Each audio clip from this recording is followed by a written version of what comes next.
All right, guys, welcome to Press X Podcast, or PXP for short, episode 109. You're asking me to keep the music playing during the podcast at a lower level.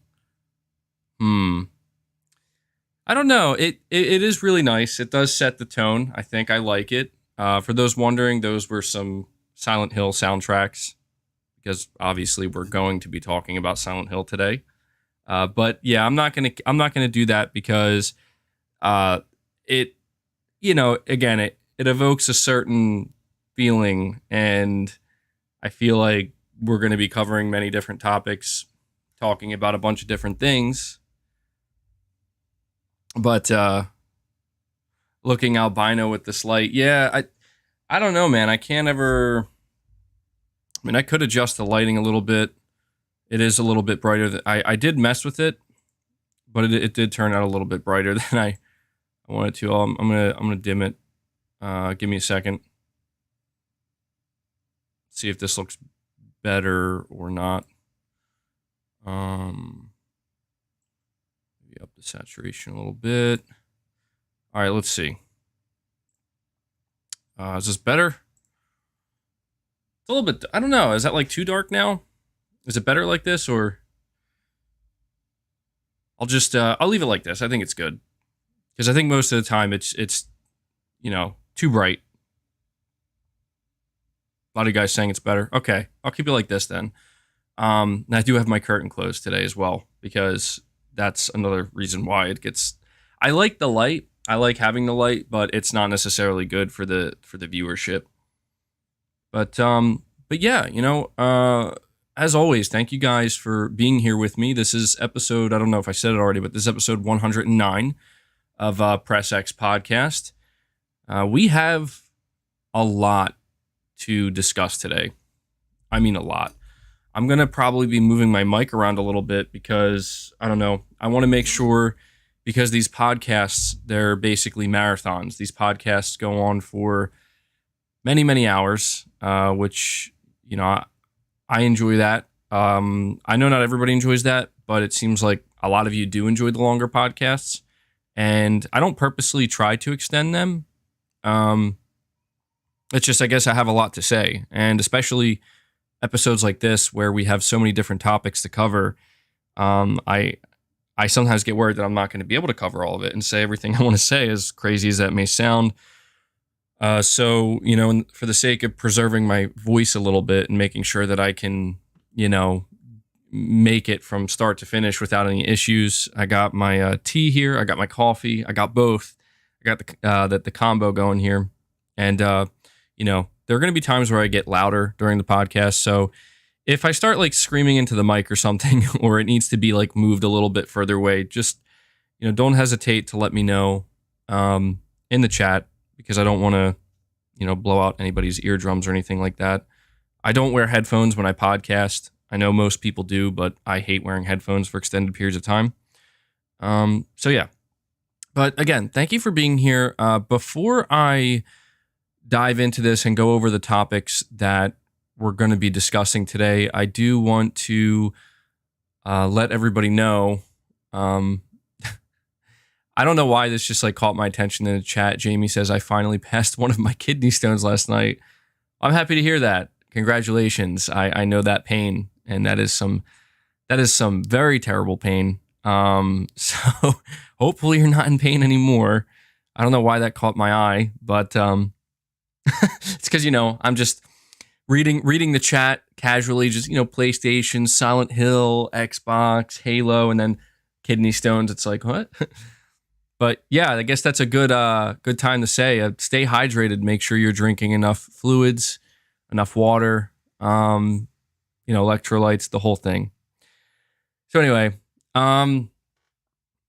just a couple things before we dive into these topics. A couple of ways you can help support not only my podcast that I do here, Press X Podcast, but also the entire channel and what I do here, just watching the content, as I always tell you, just being here, being part of the channel, watching my videos, watching the streams, trying to watch the entire videos, or if it's possible, watching the entirety of the stream.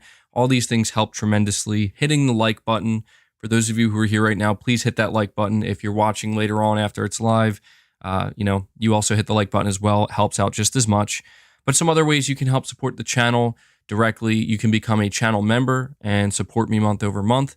You can also donate a super chat, which I'm sure many of you are aware of. I rely on the super chats when we do the podcasts or any other live streams. I'm sure we're going to be doing a lot of streams in June for the events on top of the podcast. So that's one way you can support me. I also do want to mention this as well. I should probably also mention this with the next video I make. YouTube has implemented something called Super Thanks. So it's not a super chat, but they're calling it a super thanks. Essentially what it is, it's a super chat for the comment section of videos. So in the same way that you can super chat during a live stream, you can do the same thing with comments now by leaving what they call a super thanks. And it kind of highlights your comment and makes it known. It's almost like a tip jar in a way, So just figured I'd mention that because some of you may have seen that added to the channel. But yeah, those are ways you can help support. And we have Lancelot C. Thank you for the super chat, buddy. You're saying, what made you / makes you stick with the PlayStation brand? Also stay safe and blessed, bro. Well, thank you so much, man. I think that's a pretty good question.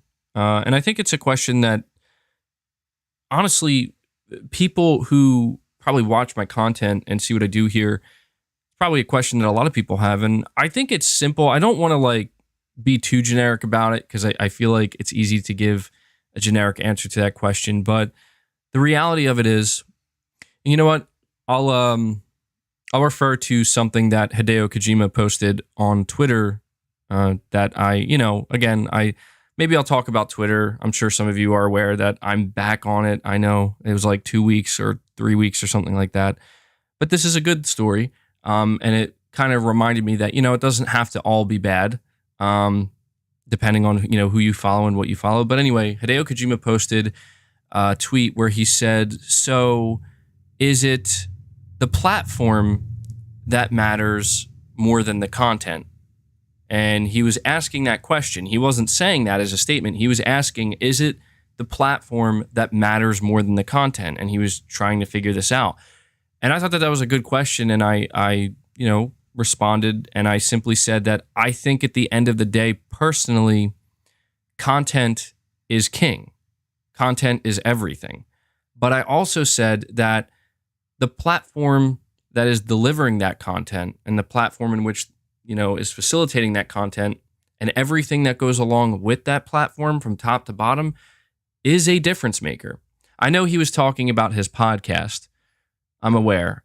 Hideo Kojima was talking about his podcast, but I think that the question in general can be applicable to anything. And I think that that's a good question that, a lot of people ask, how important is a platform versus the content that the platform offers? And I'm referencing this to answer this question about why I stick with PlayStation, because the two go hand in hand very well.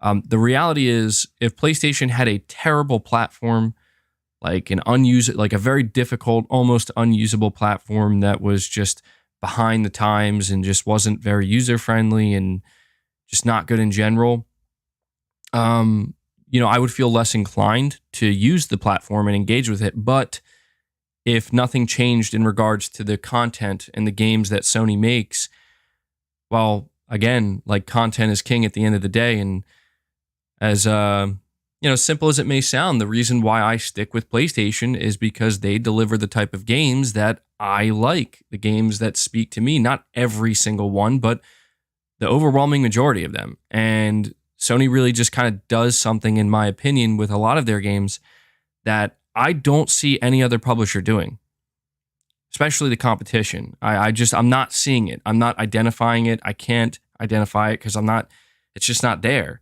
And that's pretty much, what it is. That's what it comes down to. So yeah, but thank you for the super chat, Lancelot C. Really appreciate that. I'm going to give you guys a quick rundown of the topics we're going to discuss because, as I said, we have some really juicy stuff to dive into today. So we're obviously going to be talking about the Silent Hill leak because this is the most significant thing in regards to Silent Hill that we've received so far. And, it's interesting to see if, I don't know, if maybe there's going to be more that comes out. So we're going to talk about that. I know a lot of people want me to talk about the Silent Hill stuff, and I definitely do want to talk about it. Something else I want to talk about is Sony, specifically PlayStation, and all of the information that came out regarding their financial report. I'm not going to be diving deep into the financial report, but I want to go over some of the stuff that Sony made clear, such as, once again, there's headlines being written up.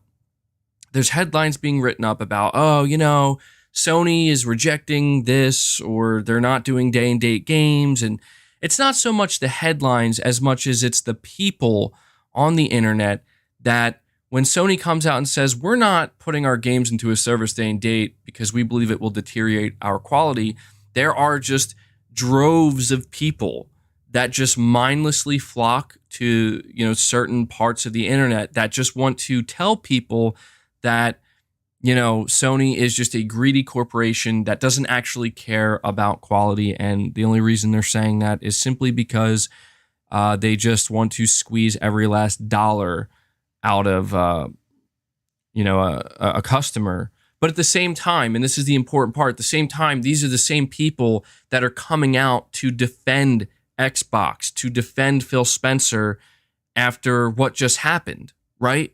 After the delay of Starfield and Redfall, and Phil Spencer essentially having to come out and apologize in a way. So we're gonna talk about that. I also want to talk about the fact that Sony has made it clear that Sony's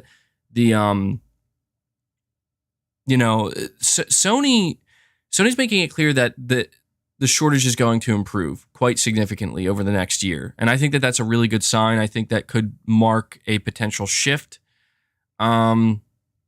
And let me see what else we're going to be talking about here. So, yeah, one of the major topics we're going to have to discuss, and I know that people are going to say, oh, here we go, PlayStation podcast, talking about Xbox. But the reality is, I have to talk about the Starfield delay. I have to talk about the Redfall delay, because it's not so much about dunking on Xbox or anything like that. But I do want to just make a couple of points clear. And in fact, seeing this happen and the way in which it's happened and the conversation it has allowed to happen because of it, it really backs up a lot of what I've been trying to say. And a lot of people have attempted to push back against me or silence me or argue with me, so on and so forth. And I just hope that when we cover this topic, people start to realize that, it's best, it's best to just kind of sit back and wait a little bit and don't make some major assumptions and don't run with those assumptions. And I do that sometimes, but I think there's a difference between doing it with PlayStation and doing it with Xbox. And I know some people don't want to hear that, but that's just the reality. I don't mind giving Sony a bit more credit and giving them a little bit more leeway, because they have proven time and time again that they will deliver, that they know what it takes to deliver. Xbox has done the literal opposite of that. And so I absolutely believe that the flack that Xbox is currently receiving because of these delays is deserved. And I put in my title here, Xbox's 2022 is barren, because it literally is. It is. That, there were some people trying to argue with me saying that I'm wrong because Phil Spencer didn't confirm that they have 0 games. And I'm like, okay, yeah, Phil Spencer doesn't need to literally come out and say, hey, everyone, I just want to let you know Xbox has 0 games launching this year. No, it's the fact that it's a fact. As of right now, it's a fact. Xbox Game Studios has nothing. They have nothing. And I'm not saying that as in see why PlayStation is so much better? I'm saying that because for months upon months upon months, all of these individuals who come to my channel that I've had to deal with, whether it's on YouTube or on Twitter or anywhere else, where they want to talk about how great Xbox is now, how much they've changed, how we need to silence ourselves and we need to stop with the criticisms because they got their shit together. And I'll tell you what, I took to Twitter, couldn't help myself. But you know what? I'm going to save it. I'm going to save it because it's too good to spoil now. It's too good to spoil now. I'll save it for when we actually get to the topic. Skin Tight Salmon, thank you so much for the generous super chat, my friend. You're saying Xbox had no launch titles. Halo Infinite was half-baked. Delays with Starfield and Redfall. Perfect Dark is apparently having issues and Everwild is getting rebooted. It's safe to say management is incompetent. Well, I think that's well put, Skin Tight Salmon, and I'm just going to say this because, again, this isn't the first topic I want to dive into, although I have to admit it's hard. It's tempting to make this the first topic, but I just want to say this.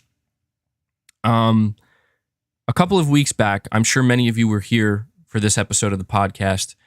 We went over about 3 to 4 different reports regarding Xbox Studios. I think one was for State of Decay, another was for Fable. There was another one, obviously, for Perfect Dark, and there was one more that I'm forgetting about. And I was essentially trying to highlight that this is why I cannot support people who are really backing up Microsoft and Xbox Game Studios, because they still, I cannot support the narrative that, yo, man, Xbox in 2021, highest rated Metacritic, Halo Infinite, Forza Horizon 5, Psychonauts 2, and I'm telling you guys right now, you're getting ahead of yourselves. You are. Halo isn't it. Flat out. Everybody wanted to tell you when Halo Infinite launched that this is it, man. Xbox did it. I literally saw people coming out. I'm talking about prominent individuals within the games industry. People who, you know, they were out here at the release of Halo Infinite, cheering it on, being like, yo, Halo's going to be a great game for years to come. It's going to be amazing. This is the comeback. And then 2-3 months later, they're putting out tweets talking about how Halo is stressing them out and an unfinished game and the multiplayer is pathetic and all this stuff and how Microsoft just really dropped the ball. And I'm like, you see how bizarre this is? Everybody made it sound like I'm just fanboying out when I said it seems to me like people are giving Xbox a little bit too much credit here. People are, I think, maybe giving Halo Infinite too much of a pass. And then everybody told me, quiet, don't you talk about Halo Infinite, don't do it. And I'm like, whatever, man. I'm like, whatever. I did give Forza Horizon 5 the credit it was due. Forza Horizon 5 is a high quality AAA game, but it's Forza. Halo, Forza, it's the same thing, man.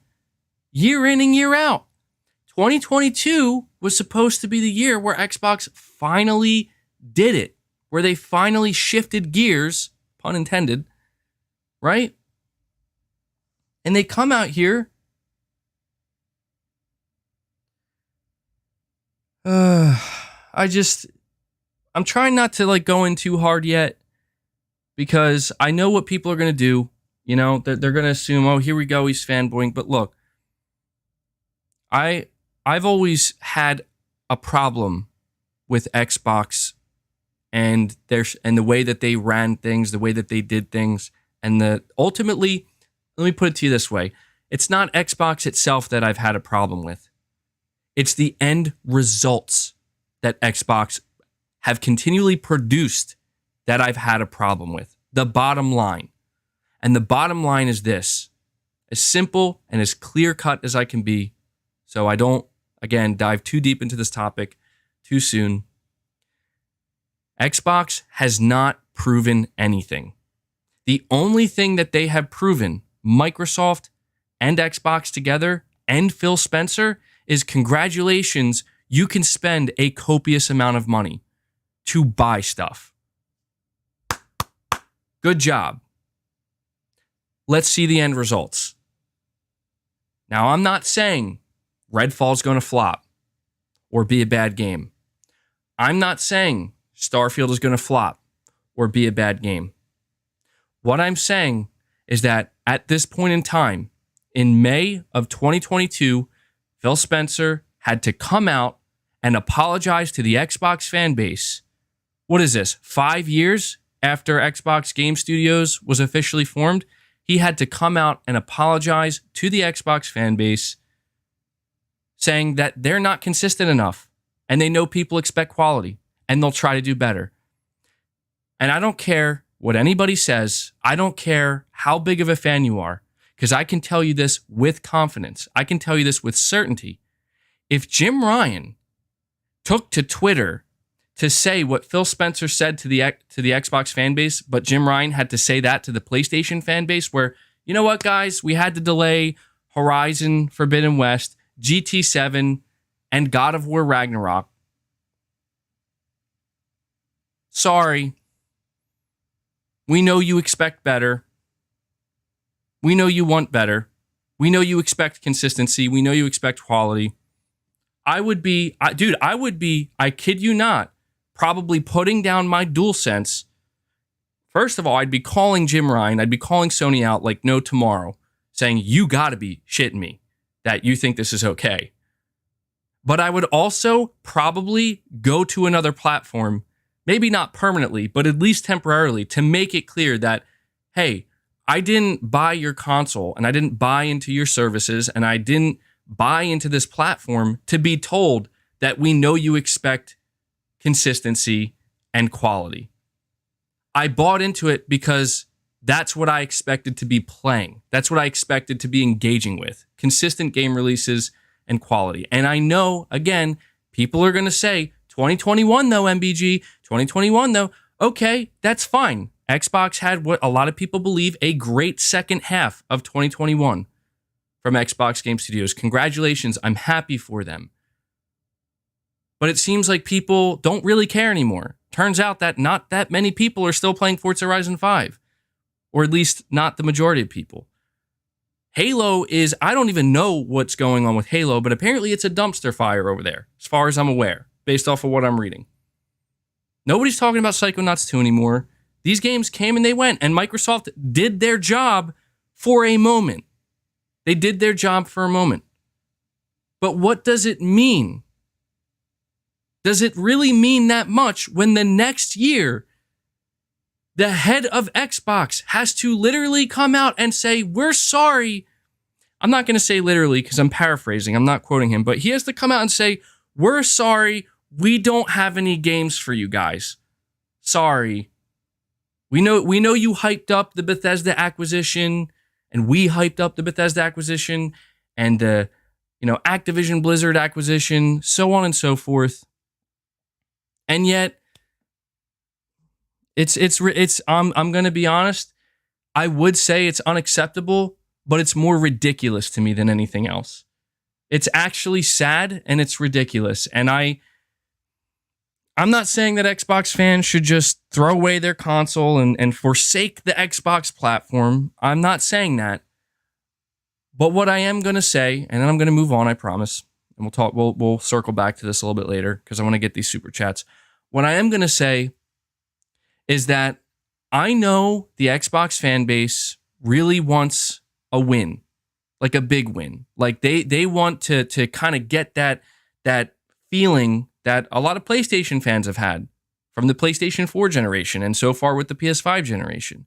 And I get that. Why wouldn't you want to feel that way? You want your platform that you prefer to kick ass. You want them to deliver the goods. You want them to bring the games, man, and bring the heat and show that they can compete at a high level. And you as a consumer, as a fan, can win in return.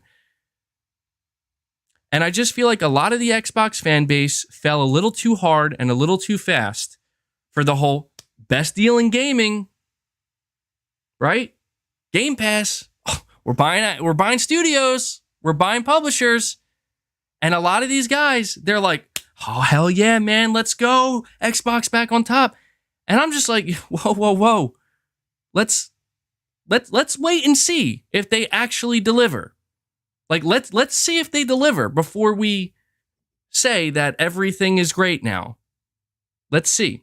And I promise this is the last thing. I'm sorry. But something really interesting that I saw somebody say, and this is the single most important point I think I could make because it's true and the implications are significant. We have been told, we've had it shoved down our throats week over week, month over month, year after year. Game Pass, Game Pass, Game Pass value. Game Pass value, value Game Pass. Can't beat it. Day and date exclusives, the whole thing. And yet, I see people coming out here being like, Microsoft essentially just let me know that I lost $120 worth of value for the year 2022. So if you're somebody who paid $120 for a year subscription of Game Pass, expecting, I'm going to be getting Starfield, I'm going to be getting Redfall, 2 AAA games, $60 a pop. Not for me, though, right? Not for me. Yeah, gone. And this is where I'm not saying this, again, to rub the salt in the wound. I'm saying it because people have to realize what I've been saying about Microsoft and about Xbox. They are not your friends. They don't care about giving you the best deal. They want you in their damn service, and they want you to stay stuck to it forever. And you better believe Phil Spencer is probably sweating a little bit, being like, oh, damn, 2022 is supposed to be a big year for Game Pass. Whatever, though. Whatever. It's just one of these situations where, look, I'm not that surprised. I'm not. I just hope that people realize that part of the PlayStation community, and again, I don't want to speak for every PlayStation gamer, and I'm going to get to these super chats, I promise. I don't want to speak for every PlayStation gamer, but part of the reason why, we turn to Sony and we're like, okay, you want to charge $70 for a AAA PS5 exclusive? Okay, I'm okay with that. I'll pay for that. It's because there's an expectation. And that expectation is exactly what Phil Spencer said. Phil Spencer said, we know our fans expect consistency and they expect quality. And you know what? He's right. That is exactly what Xbox fans should be expecting. But I can tell you for a fact, that is what PlayStation fans do expect. Every year. Because Sony turns to us and they say, we expect you to pay for this. We expect you to subscribe to PS Plus. We expect you to buy our console, to buy our accessories, and to buy our games. And in return, we say to them, okay, we expect quality and we expect consistency. And Sony delivers that. Sony's not perfect. Sony sometimes does some stuff that's not ideal. And we call them out for that. And we keep them on their toes. People want to take one small thing and blow it up out of proportion. Every Xbox fan and their mother wanted to freak out on GT7, right?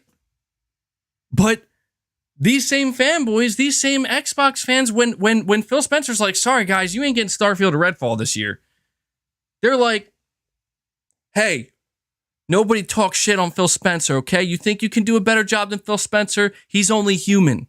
Guys, I shit you not. This is the stuff I've seen. I've seen people coming out here defending Phil Spencer like this man needs to be defended. Like, are you kidding me? Are you actually kidding me? I've seen these tweets blow up where they're like, let me tell you something here.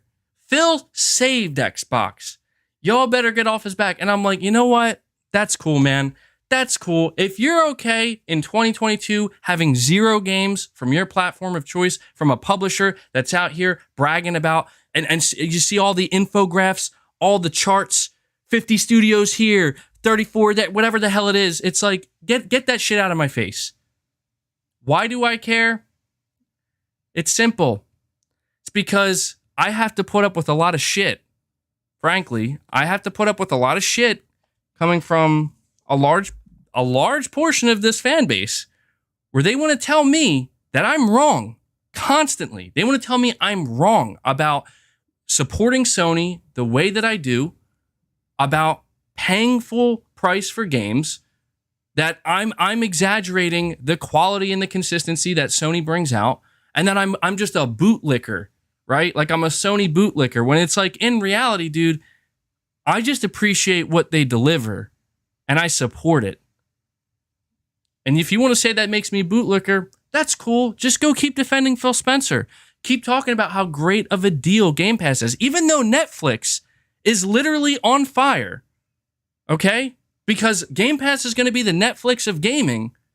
It's on fire. And then what happens shortly after that? It turns out maybe it's not as great as you thought it was. Oh, but there's no reason to talk about 2022 because you know what we can talk about instead? How fucking great 2023 is going to be. 2023 is going to be great. And that's cool. If you want to live in the future, if you want to live a year from now for the next 12 months, by all means, go ahead. Nothing's stopping you. Netflix has nothing to do with Game Pass. You're right. You're right. Netflix has nothing to do with Game Pass. We have not seen. All right.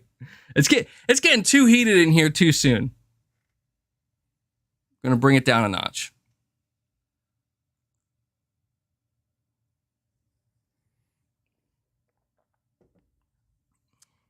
I'm trying not to get too worked up. All right. I'm trying not to. It's hard. It's hard not to because of the stuff that I've been subjected to, the things that I've had to read, the things that I've had to witness with my own 2 eyes and process with my brain. It's difficult to not just kind of be a little bit harsh here because it's like, what are you guys doing, man? Like, what are you doing? Really? All right. Okay. I'm going to get to these super chats. I apologize keeping you guys waiting. Stray Wolf, you're saying paying 3 years of Game Pass for 2 games equals painful. Yeah, and that's something I'm trying to point out is that Microsoft and Xbox and Phil Spencer and the marketing team and the fans, this is something that they always push with Game Pass is it's, look, like, if you get locked in now, it's going to pay for itself. And maybe that's true to an extent, but I'll tell you right now, if you're locked in for a year of Game Pass in 2022, unless you got some kind of great like $1 deal or something or whatever, I know people find really weird workarounds. If you paid full price, like Microsoft would like you to for a year of Game Pass in 2022, I'm sorry, but yeah, that's I'm not going to sit here and dictate that you're not getting good value because that's for each person to decide. But I would be hard pressed to find somebody who would say at this point in time that looking at the landscape for Xbox in 2022, I would be hard pressed to find somebody that's going to say, oh yeah, that's great value. Like, I don't think so. I actually think it would be better to save that $120 and put them towards 2 high quality AAA video games of your choice for the year 2022. Go buy Elden Ring, and I don't know, if you have a PlayStation, maybe go buy Horizon. There you go. I promise you, that will be worth your $120. KD, you're saying, what's up, MBG? I think it's time for bots to face the reality and accept that the Xbox Series X should be renamed the Xbox Series L. 2 years, and the only game worth playing is a Forza Horizon 4 reskin, $180 a year for GPU, and no AAA games. Hashtag best deal in gaming. KD going in hard, man. KD, KD was waiting for this. KD was like, oh man, Press X podcast. I can't wait. I'm gonna tell MBG. Xbox Series L. That's where it's at. I appreciate that, man. I appreciate that. And you say again, or maybe rename it to the Xbox Sativa X because Sony turned them into a pack and they smoking them all generation. Damn, dude, you're going in hard on the paint, man. Brutal. So thank you, KD. I appreciate, man. I appreciate the enthusiasm. Swizz242, you're saying all that matters is what goes into Game Pass, first or third.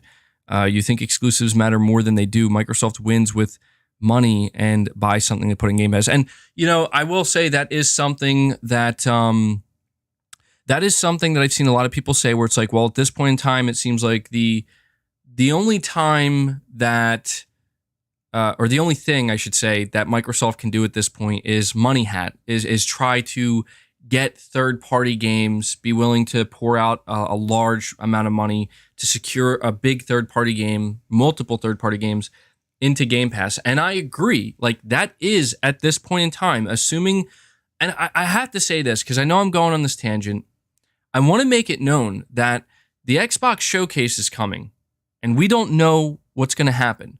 For all we know, Microsoft may have planned this because they're like, okay, we can delay Starfield, we can delay Redfall because we actually have something else ready to go. And I want to make that clear. Right now, Xbox's 2022 is Barren. And we're saying that under the assumption that they don't have anything ready to go before the end of this year from Xbox Game Studios.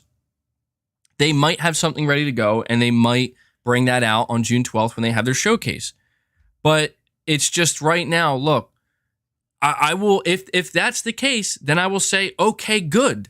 That's good, because it was looking really bad. If they don't have something ready to go, then what they should be doing at that point is, as I said, they need to try to lock down major third-party games to bring into Game Pass day one, because that's really the only thing. That's really the only thing that's going to get people to go to Game Pass. And I don't know, man. Like, I do have to wonder if Xbox really doesn't end up delivering something significant into Game Pass this year. I have to imagine they're going to lose a lot of subs, and that is the last thing that Xbox and Microsoft want to see happen. So I don't know, man. I don't know what Phil Spencer's plan is. But it seems to me at this point that one of three things is going to happen. It's either, sorry guys, we really don't have anything this year. It's either that. It's either we actually do have something ready to go. It's not Starfield. It's not Redfall. It's something else. Or it's going to be, okay, look, we got like Gotham Knights in the Game Pass day one or something like that. Or Hogwarts Legacy or whatever. Like, we paid a ridiculous amount of money. And that's the thing. That's the thing that bothers me, because you see, this is where it seems to me like this is the only thing Xbox is actually good at. And it bothers me, where it's like, you know what we're good at? Just throwing money everywhere. We don't know how to properly manage our studios. We don't know how to match Sony's quality. We can't match Sony's quality. The only games that can be considered quality are, games like Forza, Halo, and Gears. The same thing. Anything outside of that, complete mixed bag. Who knows what you're going to get? And I'm just like, that's not exciting. Like, that sucks, dude. That just straight up sucks. All right, let me see here. We have John Doe with a $5 super chat. I appreciate that, man. Thank you for the super chat. We have Blue Streak 320 saying, when do you think governments will step in regarding acquisitions? It seems that it is all Microsoft can do to compete with PlayStation and Nintendo. I don't know. I think as long as the industry continues to consolidate at the rate it is, I think we're just a couple like major acquisitions away from something potentially happening. It really depends, because you have places like Embracer Group just eating everything up. Xbox is doing their thing, Tencent, so on and so forth. All things considered, that's why I thought it was kind of funny that we found out that the FTC or whatever, they're like investigating Sony's Bungie deal, and I'm like, that's really not nearly as big in a lot of ways.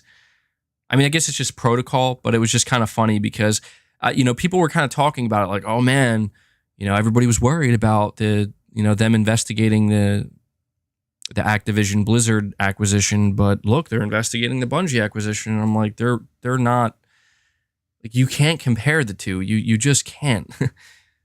But again, I guess it's just some type of protocol that they have to follow, some type of procedure. So thank you for that, Blue Streak. We have the Senin Gamer. You're saying, still to this day, 0 sales numbers were announced for Forza Horizon 5 and Halo Infinite. Smells fishy in my opinion because they know Game Pass took all those sales away. Well, that's the thing, man, is Xbox operates in, under Xbox is bleeding money. They're not operating under, a profit. They're just not. And they don't need to care about sales. They don't. The only thing that matters to Xbox is Game Pass subscribers. That is the only thing that matters. And that's why these if anything, these delays hurt Microsoft more than they normally would, because that's the thing, man. When you delay a game where people are going to be paying full price for that game, like $60, it's not like you're suddenly losing a bunch of money. You're not, because the idea is, okay, people are going to be upset because they have to wait longer. But anybody who is planning on playing this game will likely still buy it when it comes out. The reason why this is significantly worse for Xbox is because that's not the way it works with Game Pass. People are subscribing to this service anticipating that they're going to get games in a certain year. And 2022 is a great example of how Microsoft really dropped the ball, where I don't mean to sound like a broken record, but it really is not good that Microsoft had to delay both Redfall and Starfield. To be clear, Redfall was set to release this summer, and Starfield was set to Starfield actually had a date of November 11th. And you better believe that a lot of people who maybe subscribed to Game Pass or were at least thinking about subscribing to Game Pass, they're not going to now, because they're like, well, those games aren't dropping day one, right? Like, it's just, at what point is it just, guys, I don't know, man. I'm just saying it's a little bit different than if Sony announced God of War Ragnarok's being delayed to the first half of 2023.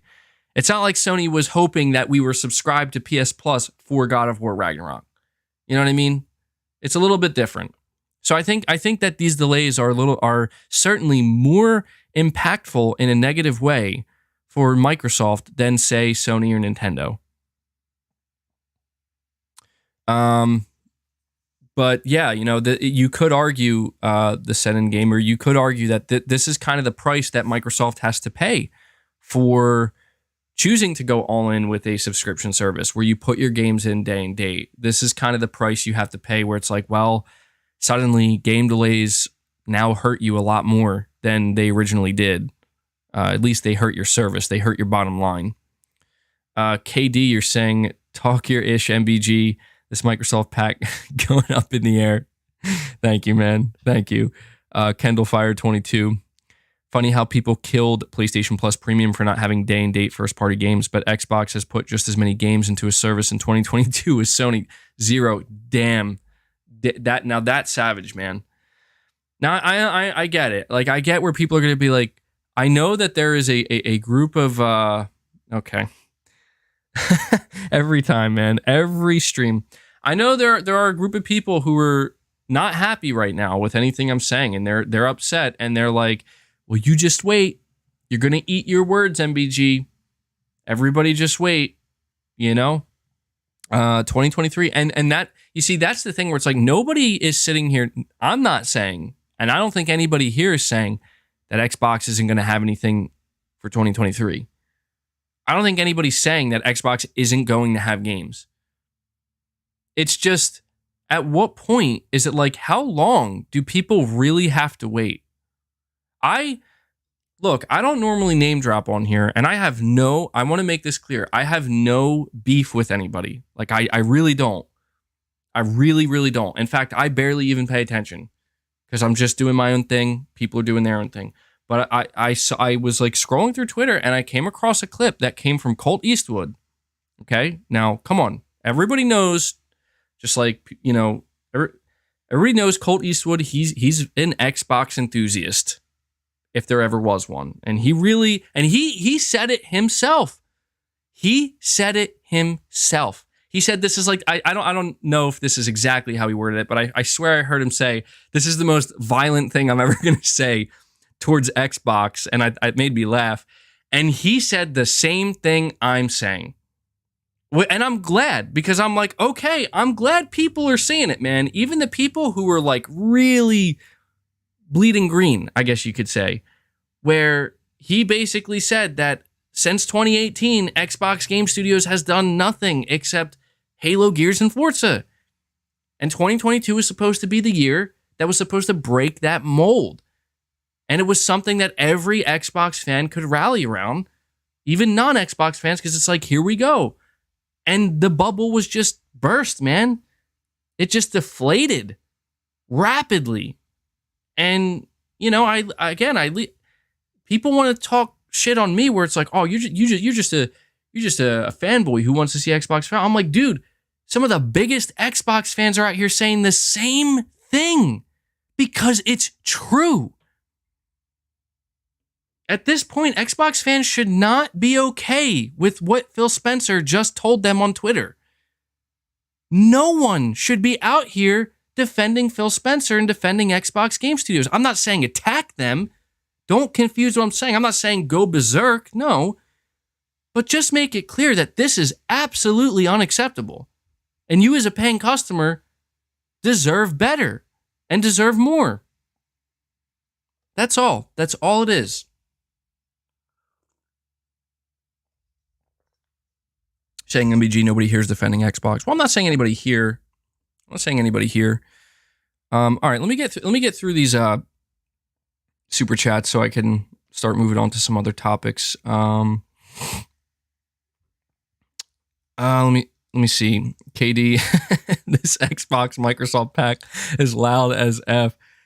And then you say it's only May, and the bots are saying maybe next year. And that's where I do genuinely kind of feel a little bit bad, where it's like, this is why I say if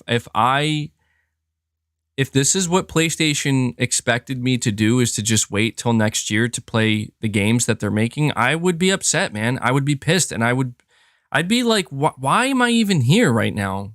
You know, like, why?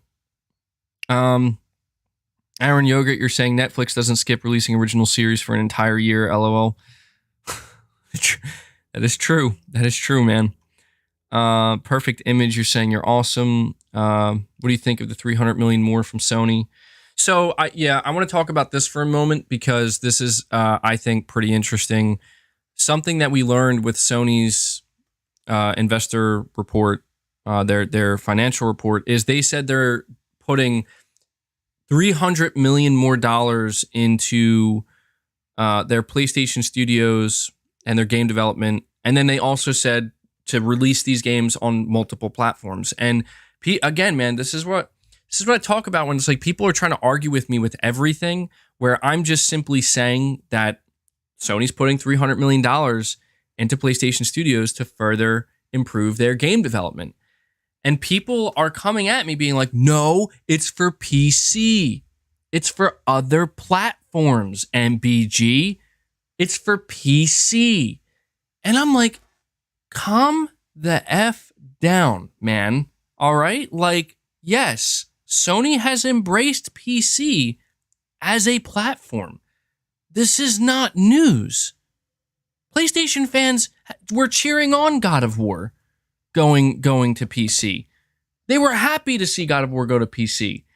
Like, and this is where I'm saying, like, so let me get this straight. You're telling me that Sony taking $300 million, saying they're going to invest it in the PlayStation Studios so that way they can help create better quality versions of certain PC ports of their games. That doesn't count as improving game development? This is the stuff I'm dealing with, guys. I kid you not. This is the stuff I'm dealing with. It's like, okay, I guess that's just not considered improving games. Also, if you read what Sony said, they didn't explicitly say it's for PC. They said to get ready to release games on multiple platforms. The platforms that they were likely talking about, that they were talking about, PS5, PS4, and PC. No, they're not saying, get ready, guys. God of War Ragnarok is going to release day and date on PC. That's not what they're saying. Sony's not saying that we're giving Santa Monica Studio more money to be able to make a PC port. No, it just means that they're they're beginning to embrace the idea of, okay, we can make more money by putting our games onto other platforms like PC, right? And there's also the mobile division as well. But I just think it's weird that people are still reading what Sony's saying as, oh yeah, they're going to do day and date. Yep. Oh yeah, you're going to get games like Spider-Man 2 day one on PC as well. And they're probably going to put it into their service. And I'm just like, yeah, and VR as well. Yeah, I think everybody's forgetting about PlayStation VR. And I'm just like, MLB The Show worked on Game Pass. Yeah. Well, okay. Come on. We all know that's MLB. I'm just simply trying to say that, like, at this point in time, it should be pretty clear to everybody, PlayStation fans, Xbox fans, everybody in between. Sony is strategic about what they do. Like, they're not going to dive headfirst into anything. If Sony does, want to put more money in the PC game development, that does not mean that they're embracing PC as a day and date platform. It literally doesn't. Sony has done nothing but prove to people with every single release that they're going to be strategic about it, and they're going to just, they're just going to kind of pick and choose their moments when they want to release this here and this there. So yeah, I mean, I'm not saying that means, I'm not talking about like, oh, well, this is what Sony's going to do 5 years from now. I don't know what Sony's going to do 5 years from now. Sony doesn't even know what they're going to do 5 years from now. I'm just saying for like the short term and the foreseeable future, right? Chris Collins, thank you for the $2 super chat. John Doe, thank you for the 10. You're saying Paramount plus Halo production versus Halo. I don't know why I said versus Halo. I read HBO as Halo versus HBO Max Last of Us production. Opinion and concern. So look, I'm not watching the Halo show on Paramount Plus. I just keep seeing weird stuff pop up where it's like apparently Master Chief got laid or something, and I'm like, oh, okay, that's.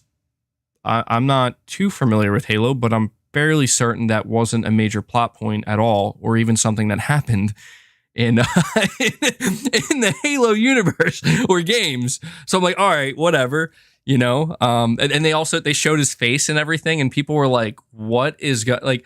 I'm gonna be honest, I'm not a Halo fan, but I'm like seeing these articles written up about the show and what they're doing, and I'm like, that sounds horrible. That sounds absolutely horrible. Like, if I was a fan, I would be genuinely like pissed off. Like, what the hell are they doing? So you talk about The Last of Us. I mean, I have the same concerns, man. Like, I don't want them to ruin The Last of Us 1 specifically. I don't want. I do expect changes, of course. Like a Last of Us HBO series that's going to focus on the first game. I expect some changes, but it's a matter of how significant are those changes? Are those changes to help facilitate the show and have it make more sense and allow it to just kind of fit better with a TV series? Small little changes here and there. That's fine. That's fine. But if it's like major stuff, like major stuff where it's like, this is not at all faithful to the game, then I'm going to be frustrated because I'm just going to be like, that's a fail, My big question is this with the Last of Us HBO series. This is the biggest question I have. Assuming that the first season is going to focus on The Last of Us 1, the second season will presumably focus on The Last of Us 2. Now that, to me, is where a big question mark. Like, are they actually going to try to follow the timeline from The Last of Us 1 to The Last of Us 2 in the HBO series? Because the reality is, if they do, if they follow, like, that timeline and, like, all I can say is I'm probably... You're saying it's a miniseries? Okay, so I guess that means they might not have... like seasons. It'll just be like a one-off thing, maybe. I don't know. I'm just saying, if they just make it about The Last of Us 1 and then they just end it, I'd be cool with that. Chris Collins, you're saying Phil Spencer promised first-party games each quarter of the year on Game Pass. Let's talk about that. Where is the value? And yeah, I mean, I remember reading these interviews as well where they're like, look, we're buying all these studios because we want to make sure we have some new first party releases like at least one first party release every quarter. And it's like the biggest concern that people had in the industry with Microsoft doing these types of acquisitions, the acquisition of Bethesda, the acquisition of Activision Blizzard, is people were becoming concerned, like, how are they going to manage all of these studios? Is that even a thing that's possible? Like, is it actually bad to have this many studios to manage? And I don't know, man. Like, that's where I just say, you know, we talk about, well, oh, is Sony going to buy a publisher? Should Sony buy a publisher? And I think that this is one of the big things we have to kind of realize is that, well, there's a big challenge in Sony buying a publisher. And that challenge is that if Sony were to buy a publisher like Microsoft did, they're getting all that IP, they're getting all those studios, they're getting all that talent, but now Sony suddenly has to manage all that. And the thing that Sony has been very good at for a while now is managing their studios, managing their portfolio, managing their IP, managing their talent, and managing their release pipeline. This is something that Sony has absolutely mastered. That's why in my title, I put Sony remains consistent, because it's true. Sony has been extremely consistent. And it's been night and day when it comes to the way Sony's handled their first party versus the way Microsoft has handled theirs. So I don't know what Microsoft's going to do. I kind of just feel like Microsoft is. Now you tell me if you guys agree with this, but I genuinely feel that Microsoft is willing to ride out the negative wave. I think that the way Phil Spencer and Microsoft, the way they're handling this is they're just like, look, we can't do anything about it, but we bought so many studios, we have so many games in development that at some point, it may not be 2022, maybe it'll be 2023, but at some point, it's all just going to click at the same time, and it's just going to start rolling. I really think that's what they're waiting for. And look, I will admit that that's probably a reality. Yeah, I mean, you do now have so many studios and so many, so many different games and IP and development teams that can be a thing. But I just, again, like, this isn't a matter of will they ever have games? Of course they will, but it's just a matter of like the wait. It should have ended by now. And I feel like I guess what I'm trying to say is I feel like Xbox is trying to kind of sidestep the real issue, which is poor management and just incompetent management, with, you know what, we don't have to worry about management if we just have so many studios and so many IP and so many games that at some point it's going to be like, it doesn't matter. What's that? We got 2 games ready to release this quarter. Put them out there. Game Pass. Boom. Next quarter, we got another game. Put it out there. You know what I mean? I really feel like that's, I don't know. I feel like that's kind of where Microsoft is right now. It is interesting to think that if Sony didn't lock down the contractual agreement with Ghostwire Tokyo, I think it still would have released on PS5, but that would have been a first-party Xbox game, technically, that would have released this year. It would have been, like a 7 out of 10 release, but still a release nonetheless. But instead, ironically enough, it's exclusive to PlayStation 5 at this current moment in time. I swear, man, that is the weirdest thing ever. Perfect Image, you're saying, do you think Game Pass still has a chance because of Xbox DRM? Yeah, actually, that's another topic I want to talk about, not too deeply later on. There are quite a few Xbox-related topics in this video, or not this video, in this podcast, because there's just been a lot of weird stuff going on with Xbox this week. The DRM thing. What the heck? Dude, everybody obliterated Microsoft back in 2013 because of their DRM policies and what they wanted to do. And it turns out that they did it anyway. They just didn't announce it. They just didn't tell anybody what they did with their DRM. And, Xbox Live was down for like 4 days and people were putting in their game discs and they couldn't play their games. And they're like, what the F is this? What is going on? And the worst part about it is people who are in the know with this stuff. You're saying it was 2 days? I don't know, man. I saw some people saying it was down for them for like 4 days. Maybe it was 2 days for some people. But the point is, it was long enough to where it really highlighted this problem. And they're like people who are in the know with this stuff, who follow this stuff, and they were trying to explain, because again, people were trying to turn it around where they're like PlayStation's DRM policies are just as bad. They're no better than Xbox. And like, you know, people had to come out and be like, no, that's literally wrong. Sony's DRM is nothing, not even close to that. Neither is Nintendo's. Like with Sony games, like with PlayStation games, if you are not connected to the internet or the PlayStation Network, right? Like if there's an outage or something like that, you put in your disc and you want to play it offline, it will work. You will not be locked out. And I don't know, it's just stuff like that where it's like, I don't know, man.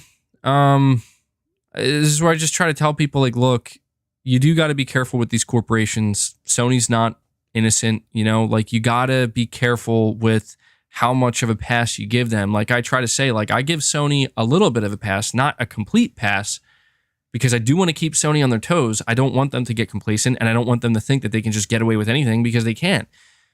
But I want to give them credit where it's due, and I want to make it known that, like, look, you know, if you do something cool and something good, I'll praise you for that. I'll talk about how awesome it is. But if you do something stupid, like what happened with the, you know, like what happened with the GT7 microtransactions, yeah, I'm going to call you out on that big time, because that's just bad and nobody wants that, you know? And I just think that we're seeing that situation unfold this week with Microsoft. Baby Assassin, you're saying, MBG, you're talking about a peasant platform, bro. Switch to PC. You're going to feel the superior platform, the 360 hertz, ultra graphics, 200 FPS. It's the real dream, man. I mean, I don't doubt that. I know that if I really wanted to go all in with just the best, you know, from a technical perspective, yeah, I could get that on PC, but I don't know. There's just something about the console experience that I just like, you know, I'm attached to, and I just prefer it. And yeah, maybe I do have to take the good with the bad, where it's like, okay, you know, I'm not going to get the best performance that I could get in gaming. But I'll tell you right now, man, I'm not saying I would switch to PC gaming if Sony were to release their games day and date on the PC. I don't think Sony's going to do that. But just as an example, if Sony were to announce, we're putting all of our exclusives day and date on PC, I still don't know that I would switch to PC. You know, I mean, I probably would try it out and see if I could like make it work. But, you know, let's not forget that I have a PS5. It's not like for my health, you know, like I have a PS5 because, well, I like the DualSense. I mean, I think the DualSense is available on physical games too. That's a big part of it. Physical gaming is not a thing on PC, but it's mainly like, let's not forget that Sony made it clear, like there are going to be games we release on the PlayStation 5 that you can only play on the PlayStation 5. Games like Demon's Souls Remake, you know, games like Ratchet and Clank Rift Apart. We're gonna have games like Spider-Man 2, and it's like, yeah, I'm good. I'm not gonna go to PC. Again, content is king. Content is king. Let me see. Creeping Stage 514. You're saying, been gone a long time, but I have some things to say. Xbox players, this will not be the last delay this year, and Sony will hold their showcase after Xbox. And depending on the reaction, God of War might be 2023. I did see some people talking about that. I did see some people saying that maybe Sony should now delay God of War because, you know, it's Sony can essentially do whatever they want now. They don't have to worry. But I just get the feeling that's not how Sony's operating. You know, I feel that Sony's not. I talked in a video about how, like, oh, this is a great opportunity for Sony. And I think some people maybe misunderstood what I was trying to say. They're like, dude, Sony isn't worried about Starfield, man. Sony isn't worried about Redfall. Like, Sony's not worried about when these games launch. Sony's doing their own thing. And I agree with that. But what I was the point I was really trying to make is that if you're Sony, and let's just say you had God of War set to launch in September, right? Because you just feel like that's just a great time. It's right before the major holiday releases. And, you know, You are maybe aware that's also like October's and November is usually Microsoft does their thing and third party major publishers. All I'm trying to say is that at this point in time, Sony is looking at the remainder of 2022 and they don't like it just opens up, I think, the possibility of being able to be a little bit more lenient about when you want to drop your game. You know what I mean? Because like let's be real here. Sony may not care about Starfield in the sense that it's not our game, it's not our platform, whatever. Microsoft's going to do their own thing. But Sony also has to be aware enough that you don't want to drop God of War Ragnarok like within the same week as Starfield. Not because Starfield will overshadow it, but because you're creating like an unnecessary, it's exactly what happened with Horizon Forbidden West. See, that's where it's like maybe Sony should be a little bit more careful. Maybe they don't care at all, but they should care a little bit more where it's like maybe don't put Horizon Forbidden West anywhere near Elden Ring. Maybe just don't do that. And I'm not saying that Starfield is comparable to Elden Ring or Redfall is comparable to Elden Ring, because the reality is I think Elden Ring surprised a lot of people. But I'm just trying to say that I think Sony needs to at least consider the possibility. You know what I mean? And maybe just kind of be like, well, maybe we should move Horizon by 2 weeks just in case Elden Ring is like the game of the century or something. You know what I mean? And I just don't think that would hurt Sony. It's not so much that Sony has to be worried about like, oh man, Starfield, what are we going to do? Not like that, but just who knows what Starfield's going to be like? Who knows? You know, it could flop. It could be horrendous. It could be just good. It could be one of the greatest games ever made. No one knows. Sony doesn't know. And so I just think it would be best if it's like, yeah, you know, maybe Sony... I'm just saying, maybe now knowing that Sony doesn't have to compete at all or worry at all about Microsoft this year, unless they announce something at the showcase, I just think it's more likely that Sony would want to try to get something out because they have it all to themselves.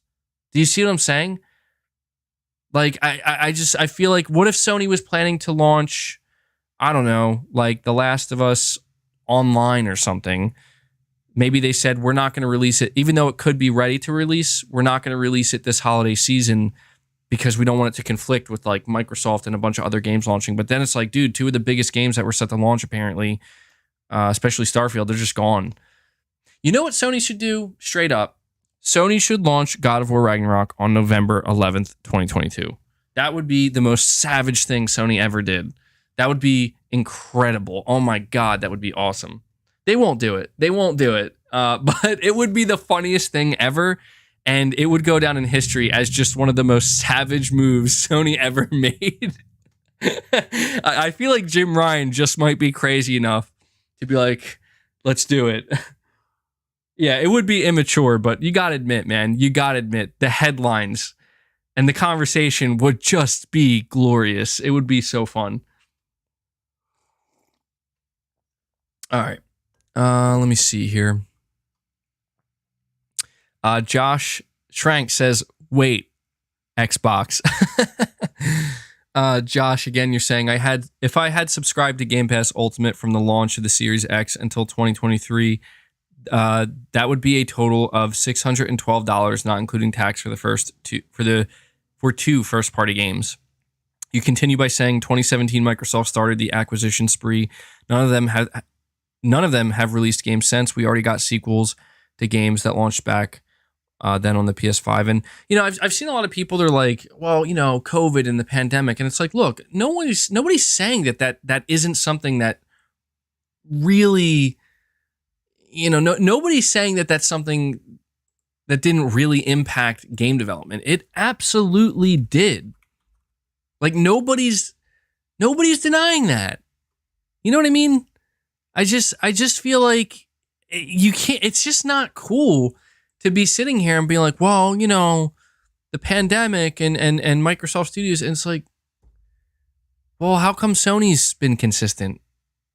How come Sony's doing well? What about other third-party publishers who are still releasing their games on time? You know, it's just like, I'm not saying that there can't be some leeway here. There absolutely can, but at some point you just gotta realize, like, come on, man. By the way, guys, do me a favor, as we're about an hour and 15 minutes into this podcast, please hit that like button for me. We could easily crush 400 likes, I think, if everybody contributes. That Forbes article saying that Xbox will leave PlayStation dead in 2022, ... Yeah, dude. I love it. I love it. All right. But yeah, Josh, I totally hear what you're saying, man. And I just want to say this again. I don't mean to sound like a broken record, and I'm not trying to beat a dead horse, but I kind of have to, because again, like, it's moments like this where it gives me a great opportunity to explain why I'm so supportive of Sony's business model. And I'm tired of people kind of arguing or trying to argue with me, where it's like, not even argue, but trying to paint a picture where it's like it's wrong or bad. Like, you're a corporate bootlicker if you're okay with, like, buying video games and supporting those video games. It's like, you know what the difference between something like Game Pass and the perceived value and what Sony does is? It's just like I said, you know, Josh, you're saying, like, you know, Microsoft, they've had all these acquisitions, none of them have released games. People are subscribing for years at a time to Game Pass, and it's just like, I don't have to worry about that. I don't. You know why? Because when Sony releases a video game, I pay for it and I buy it. And if they delay the video game, then I just wait. I didn't spend any money on a service. The only service I do pay for is PS Plus, and that's for online gaming.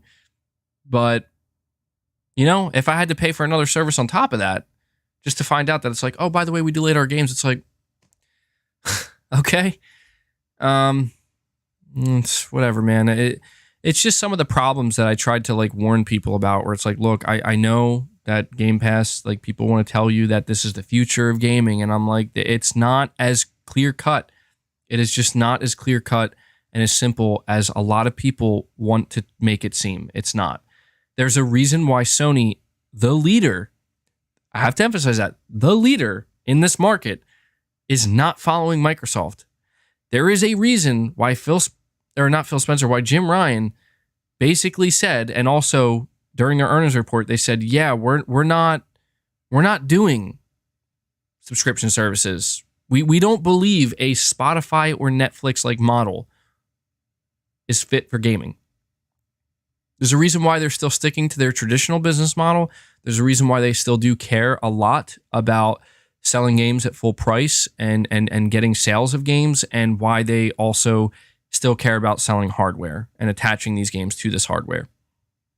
You know, there's a lot of very good reasons for that. That for some reason, apparently, it all just comes back down to greed. And it's like, okay, you know, like I guess that's all it is, guys. The only reason we're getting God of War Ragnarok at $70 on PS5 is because it's greed. And you know what? This is where I laugh at people who have that mentality, because it's like, whatever, dude. I'll pay $70 for God of War Ragnarok any day of the week, because I know it'll be worth it. I don't have to sit here and wait. I don't have to sit here, subscribe to a service where I'm just wondering, when's the next game going to drop in the Game Pass? When's the next game going to drop that I don't have to pay for? I refuse to adopt that mentality, because it's just like, I don't know, man. I just don't think it's good. All right, let me see. Magnum Visuals, you're saying MBG, but I don't like when I pick up GT7 after a while and see these gifts of money piled up like I don't enjoy the grind. That's funny, Magnum Visual. That's funny, dude. Is that what it's like? That's funny to me. What a turnaround. What a turnaround, you know? It went from, man, they're really messing up with the economy in GT7, and then they're like, you know what? Here's all the, you know, here's all the credits you can handle. Just go, please. Like, don't be upset. We're sorry. All right, let me see. Also, I just want to say, I also just want to say that, people went from basically celebrating Starfield this before the delay. Like, I noticed that Starfield was trending all throughout the week, and a lot of people were talking about how it's going to be game of the year, this, and that. And it's like, look, I understand excitement for games. I really do. And I'm not trying to burst anybody's bubble, but it's just, you've seen zero gameplay of both Redfall and Starfield. And there are people out here already declaring game of the year. And I've actually seen some like Xbox enthusiasts with prominent accounts trying to tell people like, guys, calm down a little bit. Let the game speak for itself. And I'm like, you guys should really listen. Notice how, for as excited as I am about Wolverine, at no point am I out here like, bro, Wolverine's going to be game of the year 2024. That shit's going to annihilate everything. Like, no. I think it's going to be a good game. I think it has the potential to be a great game. But I don't know anything beyond that other than I'm just excited for it. And this is where I'm saying, man, like, it's just different. It's just different. The people coming out here being like, oh, God of War Ragnarok's DLC. God of War Ragnarok just looks just like God of War 2018. Doesn't even look like it's gonna be worth it. And I'm like, dude, like, what? Like, at least we're getting games. And maybe God of War Ragnarok isn't for you, but I don't know what these people are smoking. I'm like, did you guys go watch that God of War Ragnarok trailer from last year? That shit was amazing. Like, that shit was amazing. You don't see anything literally even remotely close to that coming from the competition. This is what it is, man. I can't help it, man. I can't help it because I'll let Sony's games and I'll let Microsoft's games speak for themselves. I guess that's the best way I could put it. But thank you for that super chat, Magnum Visuals. That was funny. Swaggy G, you're saying, what's up, bro? Do you believe in the possibility of a PlayStation event in the first week of June? Also, really can't wait for God of War Ragnarok and Spider-Man 2. Same here, man. Just to talk about this for a moment,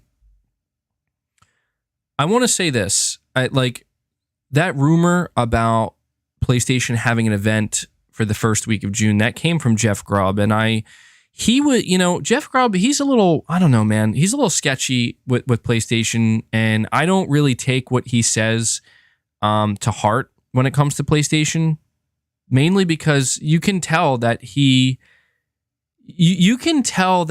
just is not sure. He said that he's heard from a few different people that Sony's going to have an event the first week of June. And then he took to Twitter after everybody reported on it. Well, then again, maybe he said it in his video. So I want to make that clear that I don't know if he said this in his video. Maybe he was just clarifying. But he basically said that he also heard that Sony's going to have an event in September. I'm like, well, at that point, it just sounds like you're just speculating and guessing like everybody else. So I will say this. Right now, there are a lot of people who believe that Sony is going to do just that. That Sony's not going to have an event in June. Sony is going to lay low and let Microsoft, Jeff Keighley, and other publishers do their thing. And Sony's going to have an event in September. Now, if I'm not mistaken, there's a good chunk of September that I think is still considered summer, if I'm not mistaken. Pretty sure, like a good chunk of September is still considered summer. So technically, there's like a portion of September that it could still be in a way like a summer event. Somebody wants to give me the exact date when summer ends. I'd appreciate that. But I don't believe that that's what Sony's going to do. All of September is in summer, is it? September 22nd? That sounds right. So most of September is still summer. That's always so weird to think to me. Because September, to me, it doesn't feel like a summer month. I don't know why. But yeah, so Sony could do an event in like early September, even mid-September, and it would still be considered a summer event. September's autumn. Yeah, it's half and half. Friday, September 23rd. Yeah, so look, I'll just give you my opinion on this because I don't know that I can trust anybody anymore at all when it comes to event dates. It seems like Sony, I don't know if they're like super secretive or something, but they seem to always kind of be in flux with this. Because you just, you don't see anybody really leaking dates or anything. So the first week of June, I'm of two mindsets here. The first week of June is a little bit strange to me because that is before anybody else. If Sony were to do an event on like June 6th or something like that, that's before Summer Game Fest, and that is before, Xbox's showcase. And it doesn't seem like a Sony move because they traditionally like to go last. They like to certainly go after Microsoft. But the other mindset I have here is maybe Sony, somebody at Sony, maybe Jim Ryan, Herman Hulst, whoever, maybe they just don't care anymore about like when Microsoft does their event or when so-and-so does their, like maybe they just don't care. Maybe Sony, I don't think it's arrogance, but maybe just confidence where it's like, because I think it's kind of true. You know what I mean? Like if you think about it, I know everybody's like, oh, Sony wants to wait till Microsoft shows their hand first. And that to me sounds likely. But I could also see Sony maybe being a little bit different where they're like, yo, we got the goods. Like we got God of War Ragnarok. We got Final Fantasy 16. We got some Forspoken. We got some Last of Us Online. And we got, I don't know, maybe a Silent Hill or two. We got stuff. You know what I mean? Like we got the good stuff. Maybe Sony just doesn't care because I'm saying it's Sony, my good friend that I talked to on the phone. They just look at it as we're going to put the pressure on everybody else. That's what we're going to do. We're going to set the tone for the summer showcases, and we're not going to save the best for last. We're going to make it real hard for Microsoft to match what we're about to show. I'm just saying that if Sony were to do an event in the first week of June, the reason why it wouldn't shock me that much is because Sony absolutely needs to do something sooner rather than later. And I know that people are like, oh, well, they have no pressure from their competition, but I don't know that it's just about that. I don't know that it's necessarily just about the pressure, but I do think Sony is also willing to wait longer if they have to. It's hard to, I'm torn, guys. Like honestly, that's what makes this conversation about when Sony's going to do something again so difficult, because I'm torn. Like on one hand, I do feel that Sony needs to do something next month. Like they have to do something in June, because to me it seems kind of crazy that they wouldn't do something with God of War and we're literally hearing. By the way, did you guys know the producer of Final Fantasy 16, I think his name is Naoki Yoshida, he got in trouble for what he said. Like he was not supposed to say that. He was not supposed to say that the game is almost done and we have a trailer ready to go. Like I was looking into it, and he got scolded apparently by the American or the I guess the Western PR team, where they're like, oh my God, what did this man just say? And to me, it just smashed my desk. To me, it's all signs are pointing to a big June showcase, guys. I just don't see any other way. I don't see Sony waiting until July, let alone September. I just don't see it happening, because I know that people are like, oh, well, Sony doesn't normally do stuff in June, but that's kind of not true. 2019 was the first year that Sony said they're not going to be part of E3, and they didn't do anything in June, if I'm not mistaken. Like, I'm pretty sure that Sony didn't do anything in June of 2019, and I don't even think they had an event in 2019, but I think it's because Sony didn't really care, because they knew that 2020 was balls to the wall. You're talking Last of Us 2, Ghost of Tsushima, PS5 build-up, Miles Morales. I mean, a complete unbelievable, like, whoa.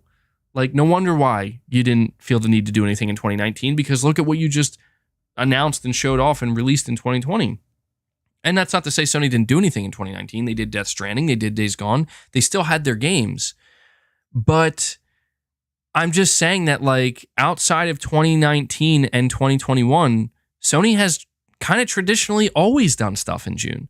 It's actually more likely for Sony to do something in June than not.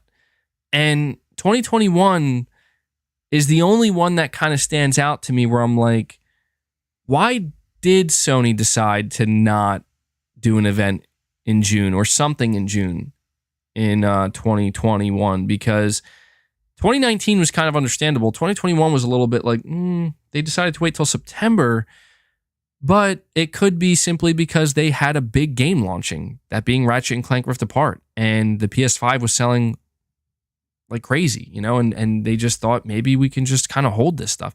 Like, to be honest, to me, 2021 was it was the same as 2019. I think Sony may be operating in on a bi-yearly basis, as strange as that may sound. I do. Because if you think about it, it's like 2019, Sony just laid low.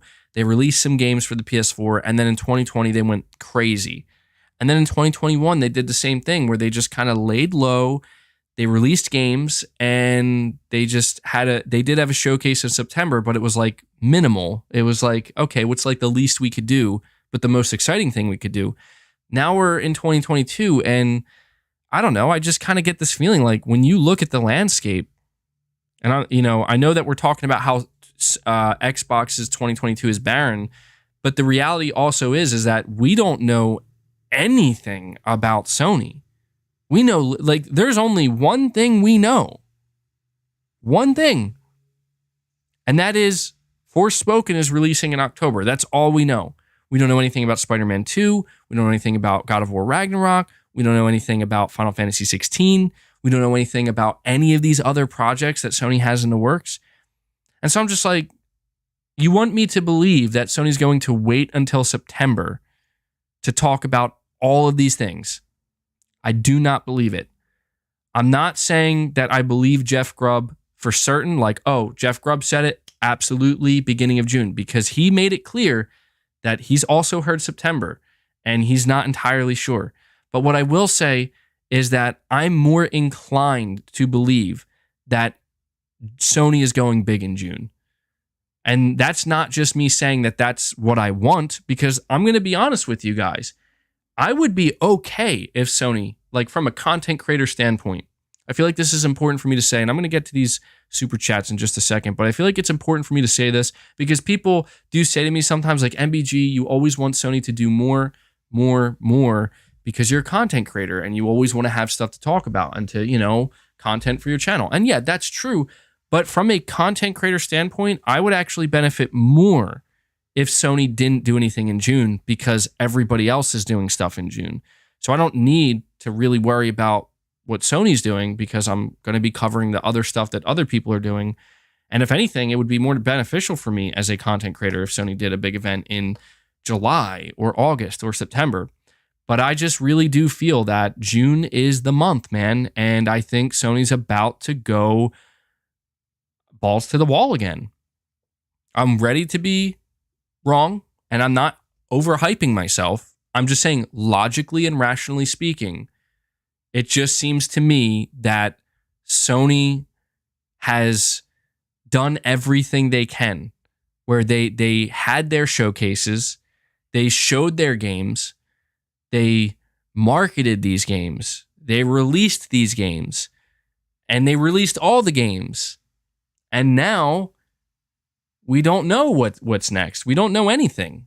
So I really do believe that, like, just from a business standpoint, logically speaking, from a brand standpoint, let's go. June it is.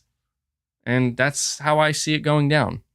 The only reason I spent so long on that specific super chat was because that was actually like a topic I had listed out that I wanted to talk about.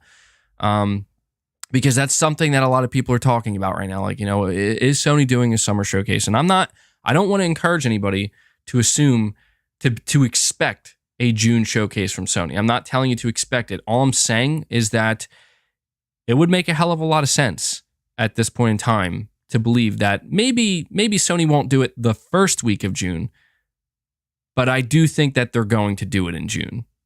I do. I would be a little bit surprised if they didn't, because at that point I just have to wonder, like, I mean, Sony, how long are you going to sit on God of War Ragnarok? There are a lot of people who think that Ragnarok is absolutely getting delayed to 2023, and I'm just like, I don't know, man. I mean, the only way I could see Ragnarok getting delayed to 2023, I'll tell you this, is if Final Fantasy 16 is coming out this year. If Final Fantasy 16 is dropping before the end of before 2023, I could see if Sony wanted to.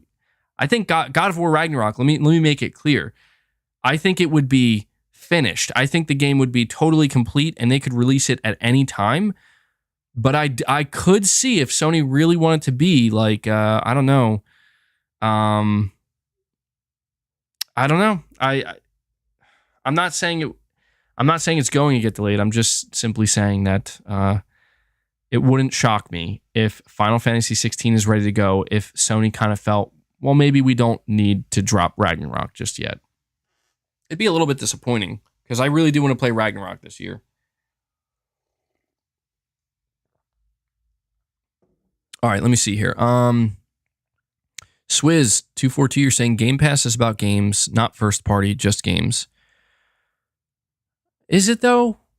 Is it? Like, I feel like for some people maybe, but I feel like most people, probably like at least 75% of people, when they talk about Game Pass, they say day and date releases, day and date Xbox first party, day and date Bethesda. You know what I mean? Like I just, maybe it's not like that, but I don't know. I know that Game Pass to a degree is appealing to casuals because it's $10 a month. You get a couple, I don't know, it was a couple hundred games to choose from and rotating. I get that. And you do occasionally get some third party games, but I don't know, man. I'll put it to you this way, Swizz242. If what you're saying is true, then why are so many people upset with Sony doing what they're doing with PlayStation Plus Extra? Right? Like, you know, everybody, like, so many people pretty much talked about how disappointing PlayStation Plus Extra is and how not good it is and how weak it is compared to Game Pass because there's no day and date releases. And that's why I kind of don't agree with what you're saying, Swizz, because it just, like, if that was true, people wouldn't be saying that about PlayStation Plus Extra. They would be saying the opposite. They'd be like, oh my God, dude, 400 plus games, 500 games, something like that. You know? You're saying that's a Twitter conversation. It's not real. I mean, yeah, don't get me wrong. A lot of this stuff does come from Twitter, but you know what I've realized over the years, guys, is that it can start in these small circles and these vacuums, but it can very easily begin to bleed outside of those vacuums and begin to kind of be like sucked up by the more casual audience, the general gaming audience, and kind of taken as some type of gospel or something. Okay, Kapapa, thank you for the generous super chat, buddy. You're saying Jim said that he dreams about billions of people having access to Sony games. Now they invest $300 million to game development on multiple platforms. I think Jim plans to take older games on Android and Apple. I would be okay with that. Well, I mean, it's an interesting thought. The reality right now is we don't know what Sony's plan or what their play is in the mobile space. All we do know is that Sony is planning on going, I don't want to say going big, but taking the mobile space very seriously. And that makes me very nervous. That makes me very nervous, more so than PC. Like PC, I'm kind of okay with at this point. You know, like I've made my peace with that, where it's like, you know, PC gamers, console gamers, we're not, the platforms, they're not that different. They're like, at the end of the day, what I mean is, like, most people, I think, who are playing on PC and most people who are playing on consoles, they kind of gravitate towards the quality gaming experiences. To whereas like what, and I'm saying this because when you look at mobile, oh my God, like that is the opposite. That is the absolute opposite of of what Sony, in my opinion, or PlayStation specifically, does best.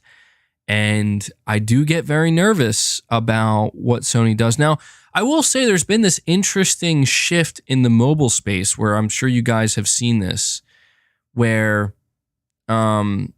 you've seen that publishers like Activision, EA, and many others, PUBG and whatnot, like they have their games, like their AAA games. They have like a console version and a PC version, and then they have a separate mobile version of that game. And from what I can tell, the mobile versions of these games are not bad per se. They're just dumbed down. Now, I could see Sony going that route where it's like, not for their single player games either. I don't even know how Sony would do that or make that a reality. I mean, you talk about them taking their older games and putting them on I mean, maybe that's a possibility, like if you're talking about like classic games, maybe I could see that. But what I kind of see Sony doing is if they have let's just say Twisted Metal, okay? Twisted Metal is a game that's in development, and apparently it's going to be a live service game. It's going to be free to play. Let's say that Twisted Metal comes out in 2023. It's a free to play game on PS5 and PC. Okay. And let's just say it's a huge success. Like it actually takes off. And it's like, holy shit, like somehow Twisted Metal had made like one of the biggest comebacks in gaming ever. And it's like an awesome live service game. People love it. I could then see Sony greenlighting a development of a mobile version of Twisted Metal. It's a separate game. It's not the console version. It's not the PC version, but a separate game just for the mobile space, and allow it to exist there as well. I would be mostly okay with that, only if Sony does it for their really successful live service games, because even games like Rainbow Six Siege, like now that has like a mobile version or something, and they that version of Rainbow Six Siege didn't come out until many years after the console and PC version. So I could see them doing something like that. And that seems to be a popular trend and I think that works out really well. I do want to say, I appreciate when publishers and developers realize that, like, look, the mobile platform is very different from the core console or PC gaming platform. One expects very high quality. The other is much more forgiving about the quality. It's really hard to predict what Sony's going to do, but that's something I could see. What we do know Sony wants to do is they want to try to bring their big franchises to mobile, and I don't know how they're going to do that. You know what I mean? Like, how do you take God of War and put that on mobile? I don't know how that works. But that's Sony's problem. That's up to them to try to figure out how to do. Josh, you're saying Xbox, fan or not, this isn't the best deal in gaming. I would feel like I'm being robbed. Why would I want Sony to follow that route? Well, that's pretty much how I feel, man, where it's like I just have not agreed with people when it's like, I mean, look, the perception of value is subjective at the end of the day. So I'm not going to sit here and tell somebody that, hey, Game Pass is not a good value, because somebody will disagree, because they'll be like, well, to me it is. Just like when I say, to me, buying God of War Ragnarok at full price, it may sound crazy to some people, but that seems like value to me. Like that's a quality video game that I'm going to play and get a lot out of, and it will feel way worth my money, and it's valuable to me. That game to me is valuable. It would feel insane if I could play God of War Ragnarok for $10, or like even Horizon Forbidden West. It would be insane if I could play a game like that for $10 for just by paying for $10 a month for a service. That'd be crazy. It's, there's inherent value there to me. So I'm not going to say that Game Pass isn't valuable. I'm just simply going to say that I just don't see it as valuable as other people do. And probably because I just don't have that type of interest in Microsoft's games as of right now. They haven't really released anything that really has truly kind of got me excited enough to be like, oh, I want to go subscribe to Game Pass for this. Spiro Music, you're saying Horizon Forbidden West top 7 in the MPD charts 3 months in a row. It being made irrelevant by Elden Ring is a false narrative. I think you're right about that. I think what's happening with Horizon Forbidden West is a situation where, well, here's the thing. I don't know if it being in the top 7 in the MPD charts, or the top 10, I mean, I don't know if that's for both PS5 and PS4, but I just get this feeling that people are kind of approaching Horizon Forbidden West the same way they approached Spider-Man Miles Morales, where every time there was a massive PS5 restock, people were buying Horizon with their PS5s, or Miles Morales with their PS5s. I feel like that's what they're doing now with Horizon as well. And I don't know, there could be even people who are like double dipping, where they got it for the PS4 and then maybe they ended up getting a PS5 and they're like, oh, although I think they can still get the free $10 up. It's not $10, but the free upgrade I think is still there. But nonetheless, what I'm trying to say is I think people are waiting on these cross-gen games, man. Like I'm not saying they're not selling on the PS4, but I just don't know that it's selling as well. And I think that also there may be a lot of people who decided to pick up Elden Ring, and they were like, you know what? I'll get Horizon later on. I'll go buy Horizon when I'm done with Elden Ring. And maybe they played Elden Ring for a month or two straight, and then they're like, okay, well, I'm done here. I'm going to go pick up Horizon now. That's absolutely something that I think is happening as well. So I've noticed that too. I've noticed that every time there's a PS5 restock, I'm telling you, the attach rate with the PS5 is very high. And this is why I try to explain to people, like, you think Sony cares about these subscription services? Like, no. I made a video where it was revealed that in the last quarter, Sony sold like 70 billion like units of software. I'm like, people buy games on PlayStation. There's no reason for Sony to drop that. Let me see here. We have Austin. You're saying Xbox fans had nothing for so long, they get overly excited for anything. I can agree with that, and I get that. I think, to be honest, I think Xbox gave fans a lot of reasons to be excited, but it's just that none of those, their Xbox basically did that thing where it's like, hey, look at what we have coming. It's coming. Like, look at the stuff we have. I just, hold on.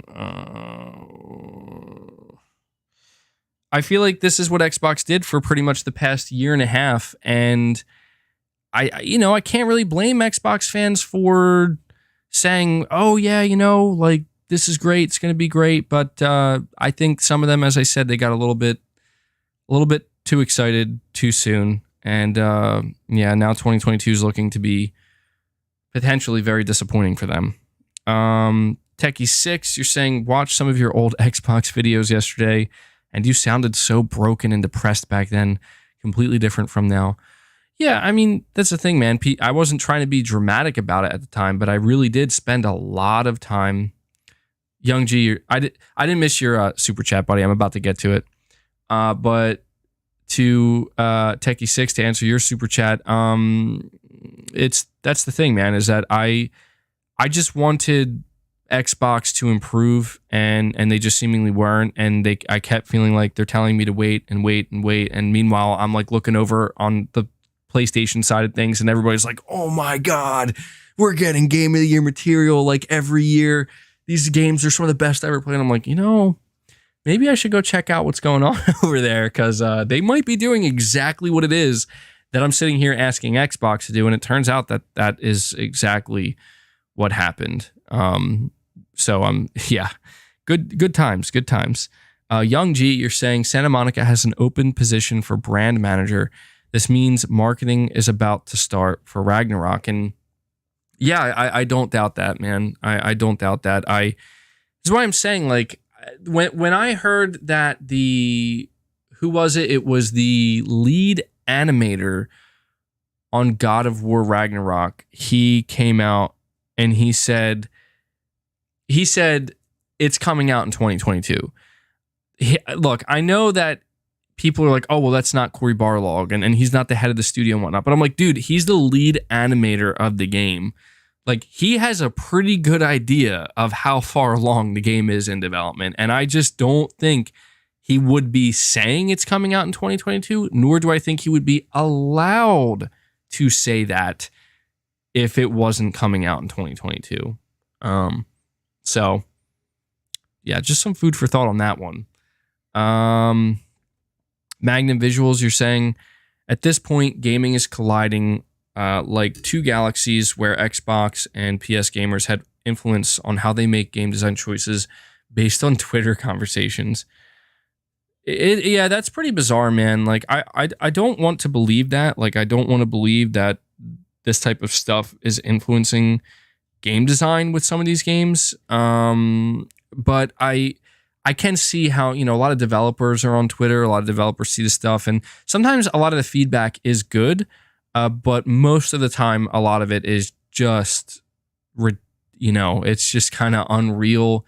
And it's just one of these situations where I want developers to do what they think is best for their game. But I do think that they have to take into account that, there is good feedback you can get from the internet.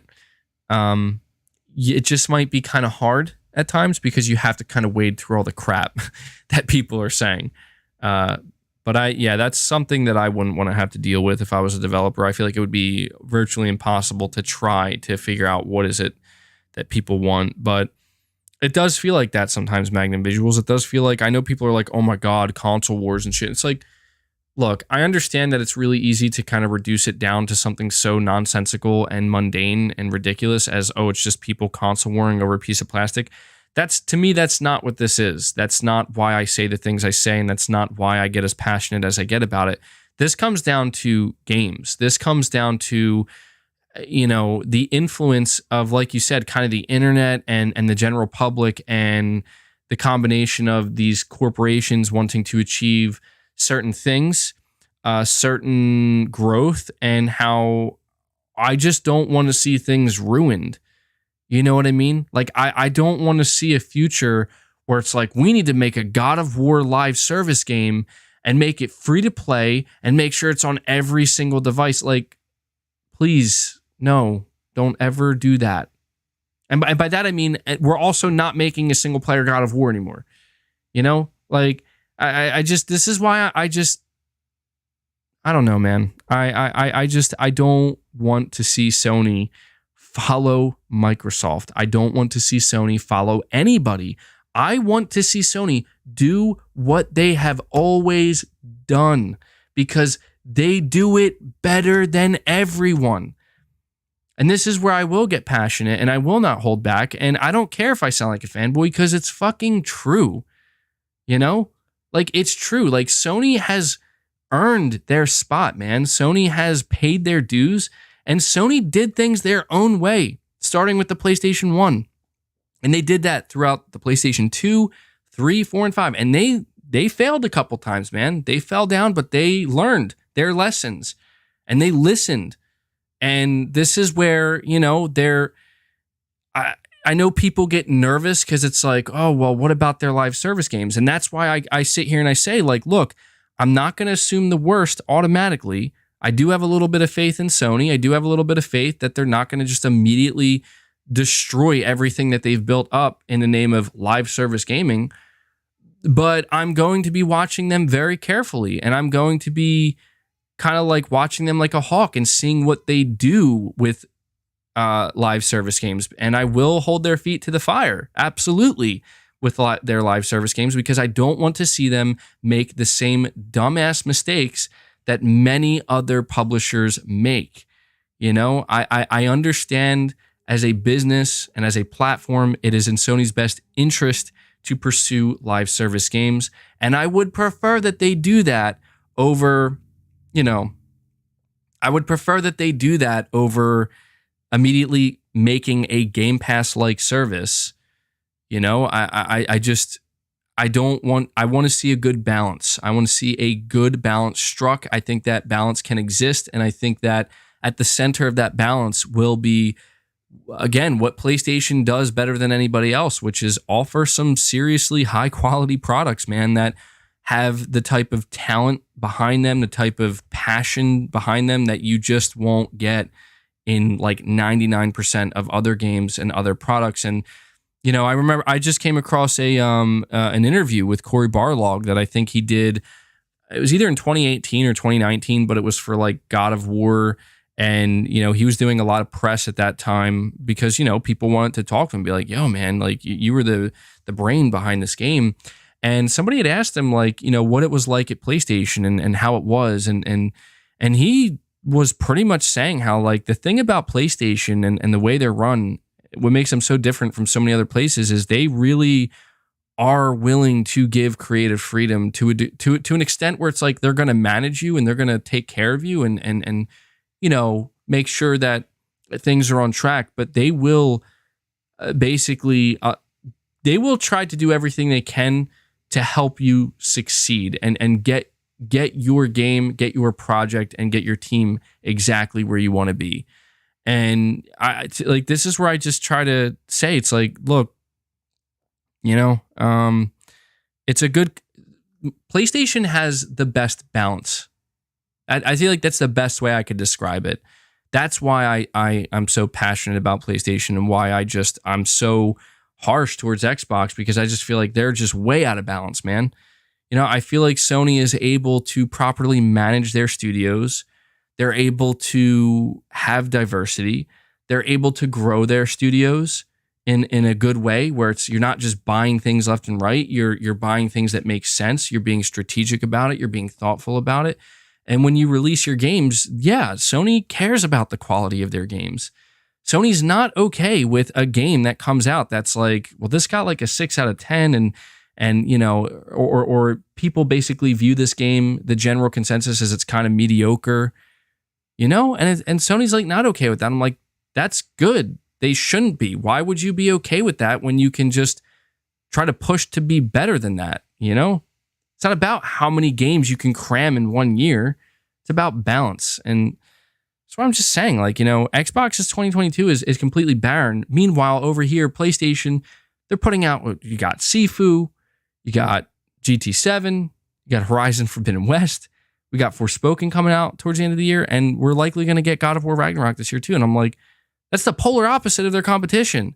I know last time I checked, Sony ain't the one dropping $68 billion on an entire publisher just to feed a subscription service. So I don't know, man. I don't think Sony's perfect, but I just do think that they are doing things a lot better than most other publishers, if not all publishers. And that's why I support them the way I do. So, oh yeah, Ghostwire Tokyo as well. Yeah, we got Ghostwire Tokyo too, which feels strange to say. All right, let me see. Josh, you're saying Sony should bring the thunder. I've seen a lot of Xbox saying they are picking up a PS5 now. Sony should certainly capitalize on this and step on their neck. I mean, dude, to be honest, I don't think Sony has that type of mindset towards Microsoft anymore. I think Sony as like a company and as a brand has kind of matured a little bit in that way, if that makes sense, where it's like, Sony obviously wants to be on top. They want to be number one and they want to look better than their competition. But I really do think that at the center of what PlayStation does, like they remind me of like I don't know. Like they're kind of like the Shaolin monk. You know what I mean?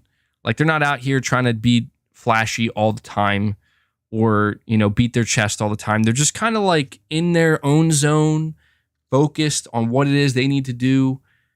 To kind of, and I feel like I made this analogy before. It reminds me of like Dorian Yates. I don't know if anybody knows who Dorian Yates is, but he was like a very famous bodybuilder. in the 90s where he was from the UK and they called him the Shadow. And the reason why they called him the Shadow is because, you know, these top tier bodybuilders who are competing in the Mr. Olympia, they're doing this, you know, they're working out at like Muscle Beach. They're in like these gyms and they're seen all over, and they're out here, they're flexing, they're doing magazines and whatnot. And this dude, Dorian Yates, he's like in a dungeon somewhere in a, in a basement in the UK, like completely covered up, just pushing himself to the absolute limits, and no one knows about it. And he just like steps on stage. Nobody saw him, and that's why they called him the Shadow. Like he just kind of came out when it was showtime, and he steps on stage, and people were like, "Holy shit, this guy just blew everybody else off that stage," and no one saw it coming. And I feel like that kind of reminds me of how Sony operates a little bit, where it's like, yeah, they're quiet and they're in the shadows, and we don't really know what's going on, but it's probably because they're working really hard. They're super focused. They know what they got to do, and they know they're going to deliver. And then they kind of come out here when it's showtime and just like, I mean, come on, guys. You know how people get when Sony rings the bell and they say, it's time for a Sony showcase. You know how people get. And I feel like that's just kind of what Sony does best, as I always say. So, didn't that dude just recently have some controversy about him? I honestly am not sure. I know Dorian Yates, he's like retired now, and he does a lot of podcasts and stuff. And I don't know. I don't know if there's been any. Hopefully not. He seems like he had to kind of settle down, as most people do later in life. The bodybuilding took a toll on his body. So.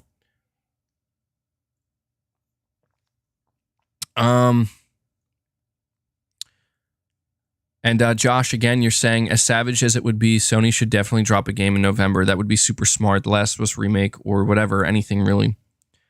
I agree. That's the thing, is like when I look at the remainder of 2022, what games are there? I know that there's Hogwarts Legacy. Did that get a release date? Did Hogwarts Legacy get a release date yet? What about, I don't know. There's Gotham Knights. I assume Hogwarts Legacy is coming out later this year. Gotham Knights got a release date. That's coming out in October. Final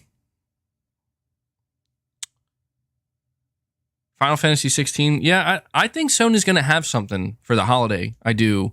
I mean, they kind of already do. They have Forspoken, and that's October. That's technically like the holiday season, that is the holiday season. So they have Forspoken, but they might have something else for November or December. I don't know if it's going to come from their first party, but they might. Orange, you're saying, what do you think about the abortion gym email? Dude, what a weird thing, man. Like, I saw that everybody was kind of blowing up about that online. And look, I'm just going to tell you straight up right now, I'm not talking politics on my channel. I'm not going down that road. I just am going to say this. I saw that there was a lot of back and forth with what Jim said. I'm not trying to come off as insensitive, but surely everybody can agree that how weird is it to see that there are all these reports about Jim Ryan talking about abortion in an email, and then he proceeds to talk about his cats and how he wants to get a dog. And I'm like, I was like, this has to be like one of those fake made up articles, right? Like The Onion or something like that. Because I'm just like, what is happening right now? What am I like? And the funniest fucking comment I saw was, I don't know who's, it was just like random, like somebody just randomly commenting on this. And somebody was like, hey, yo, what the fuck is Jim Ryan doing? This guy needs to be worrying about when God of War Ragnarok's going to drop. And I'm like, bro, you know what? I can't argue with that. As a consumer, as somebody who's just, I'm trying to play PlayStation games,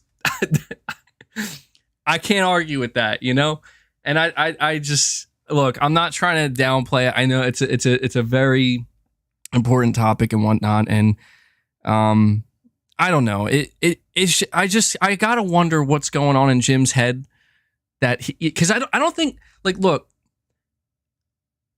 all I'm going to say is what he said, I don't think is really that crazy. Like, he's just simply saying, like, just respect people's opinions.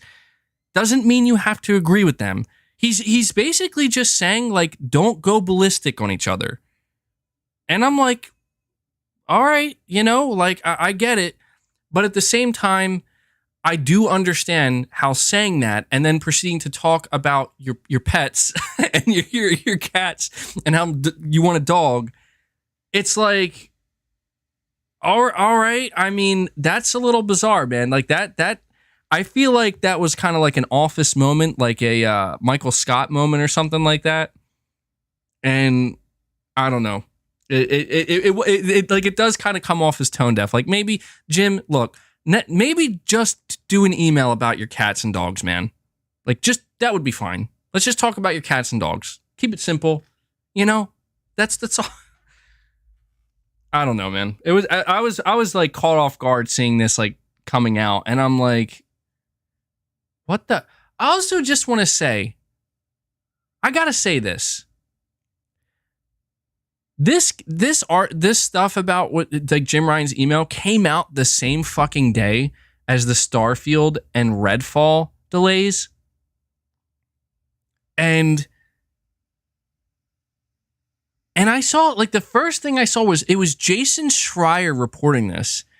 And I'm just like, what the fuck? Like, I don't know, man. To me, it was just a little like, all right, I don't know what people are planning on doing. Like, should we just all say Jim Ryan should be fired now? Like, I don't know, man. Again, I'm not talking politics on the channel. I'm not getting into that here. I just think people need to kind of, have their opinions, say what you want to say, but whatever. People get crazy about shit. And that's the final thing I can say about it. People get crazy about shit, and I'm not trying to get crazy about shit. Green Owl Gill, you're saying, who would you say is winning 2022 so far? Well, I mean, I feel like that's easy, man. Like, I really think that PlayStation is. I want to say that, like, From Software has won 2022 so far because of what happened with Elden Ring. I don't know, man. I feel that Sony has done a really great job, and that's just something I do kind of want to drive home, is that it's not about like winning, but it's about consistency. And I'm going to say this here, and then we're going to move on to the next topic, because I feel like this topic got a little bit scattered. This was a bit of a scattershot topic, but I wrote this down here. I said, I'm just going to read what I wrote here. I said, Microsoft and Bethesda announced that both Starfield and Redfall are being delayed to the first half of 2023, when they were both originally set to release this year. Redfall was supposed to release this summer, and Starfield actually had a date of November 11th, 2022. This led to the realization that as of now, if Microsoft doesn't announce something to release this year during their upcoming showcase, they will have no first-party releases in 2022. Phil Spencer issued a response on Twitter, and this is what Phil Spencer said. These decisions are hard on teams making the games and our fans. While I fully support giving teams time to release these great games when they are ready, we hear the feedback. Delivering quality and consistency is expected. We will continue to work better to meet those expectations. That's what Phil Spencer said. Now, all I want to say is that the reason why I'm saying Sony remains consistent is because they have. I've talked ad nauseum at this point about how Sony absolutely nailed it during the PlayStation 4 generation, and they continued doing so right into the PS5 generation. Sony had an amazing launch lineup for the PS5. They absolutely, you want to talk about stepping on your competition's throat? Sony absolutely stepped on the competition's throat with the launch lineup. And this is where I'm trying to say, like, these problems are not going away from Microsoft, but Sony doesn't care. Sony's not doing what they're doing to shit on Xbox. Sony is doing what they're doing because that's the standard that they hold themselves to. Sony knows that if you're going to go buy a PS5 console at launch, they need to have games for that console. Sony knows that it's not just about having a strong launch lineup, but making sure we have games to release throughout the next year. Games like Returnal, games like Ratchet & Clank Rift Apart, some of their games from their partners, right? And then look at 2022. Again, like we got Sifu, GT7, Horizon Forbidden West, and Ghostwire Tokyo all within weeks of one another. 4 games, man. 4 games. That like is a launch lineup. And that's just the first half of this year. And there's more to come. And MLB. I know MLB is on Xbox, so don't know. But that's still a game being produced from Sony's first party that we need to acknowledge. And yeah, and Uncharted. We got, I don't know why I said Uncharted. I don't know why I'm saying it like that. Uncharted. That too. And it's just like, this is why I'm saying this is why I have faith in Sony and why I'm okay supporting them, because they prove it. They get it done. They get it done. They care about consistency and they care about quality. They're not just saying that. You understand? Sony's not just saying that we care about quality and we care about consistency. They're proving it. They're taking action. There's walking and there's talking. Sony's not talking. They're walking the walk. They've continued to walk the walk. And this is why I get pissed off at anybody who's defending Phil Spencer right now and defending Xbox, because it's like, this is all they've been doing for 2 years now. Since 2018. They've just been talking and talking and talking. Everybody wanted to talk about how great Xbox's E3 was last year. I'm like, what the fuck was so great about it? Seriously. A bunch of CGI trailers over and over again? Like logos for games that are literally 3-4 years away? Right? Halo actually looks competent now after a year delay. Congratulations. Forza Horizon 5. This is what I'm saying. Like, there's nothing. It's just, that's all it comes down to, man. There's talk, and then there's talking, and then there's walking. And I still think that Jim Ryan put it best, man. Whoever told him to read that line at the PS5 showcase in 2020, we'll let the games do the talking. Absolutely. Absolutely. Anyway, that's enough talk about that. PlayStation Pete, you're saying you're saying bought a brand new Nissan Altima SR 2022. That's awesome, dude. That's awesome. I'm happy for you. I know you were talking about that, PlayStation Pete. I think you were talking about that last week. Try and make a decision. Let me know how it is. I'm assuming you really like it. Thank you for that, man. We have Darkborn here saying, I feel like Jason Schreier has like 15 Sony bad articles ready to go for times like the delays. And did you see how some journalists admitted to bashing Sony for clicks and what Gene Park said too? I didn't see what Gene Park said. Maybe you can let me know, Darkborn, because Gene Park was the guy that I saw on Twitter where people were pointing out that he was, and it's nothing against him. Like I don't even really know who he is. I just see his account all the time on Twitter. But people were like pointing out that he was the one basically saying how like Halo's awesome and Halo Infinite's going to be a game to play for years to come. And then a couple months later, he was putting out a tweet where it's like Halo is like anxiety inducing and just chaotic and they don't know what they're doing and whatnot. I'm paraphrasing, of course, but I'm just like, look, I'm not saying people can't change their opinions because I do all the time. Like I just want it to be known that like I'm not against the idea of your opinion and your mindset can change, absolutely. But it's just like, okay, Darkborn, you're pointing that out, that's what he said, yeah, and it's just like, I don't know.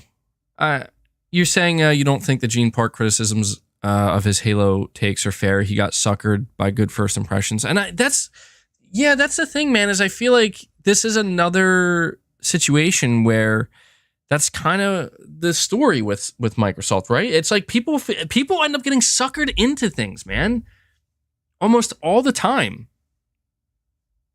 And he clearly believed that Microsoft was going to be able to competently run, or 343, I should say, competently run this,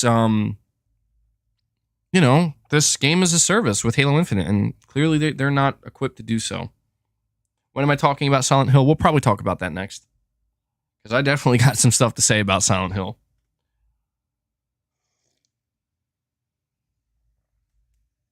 All right. Whew. Man, that tea is strong. Wasn't expecting that. Okay.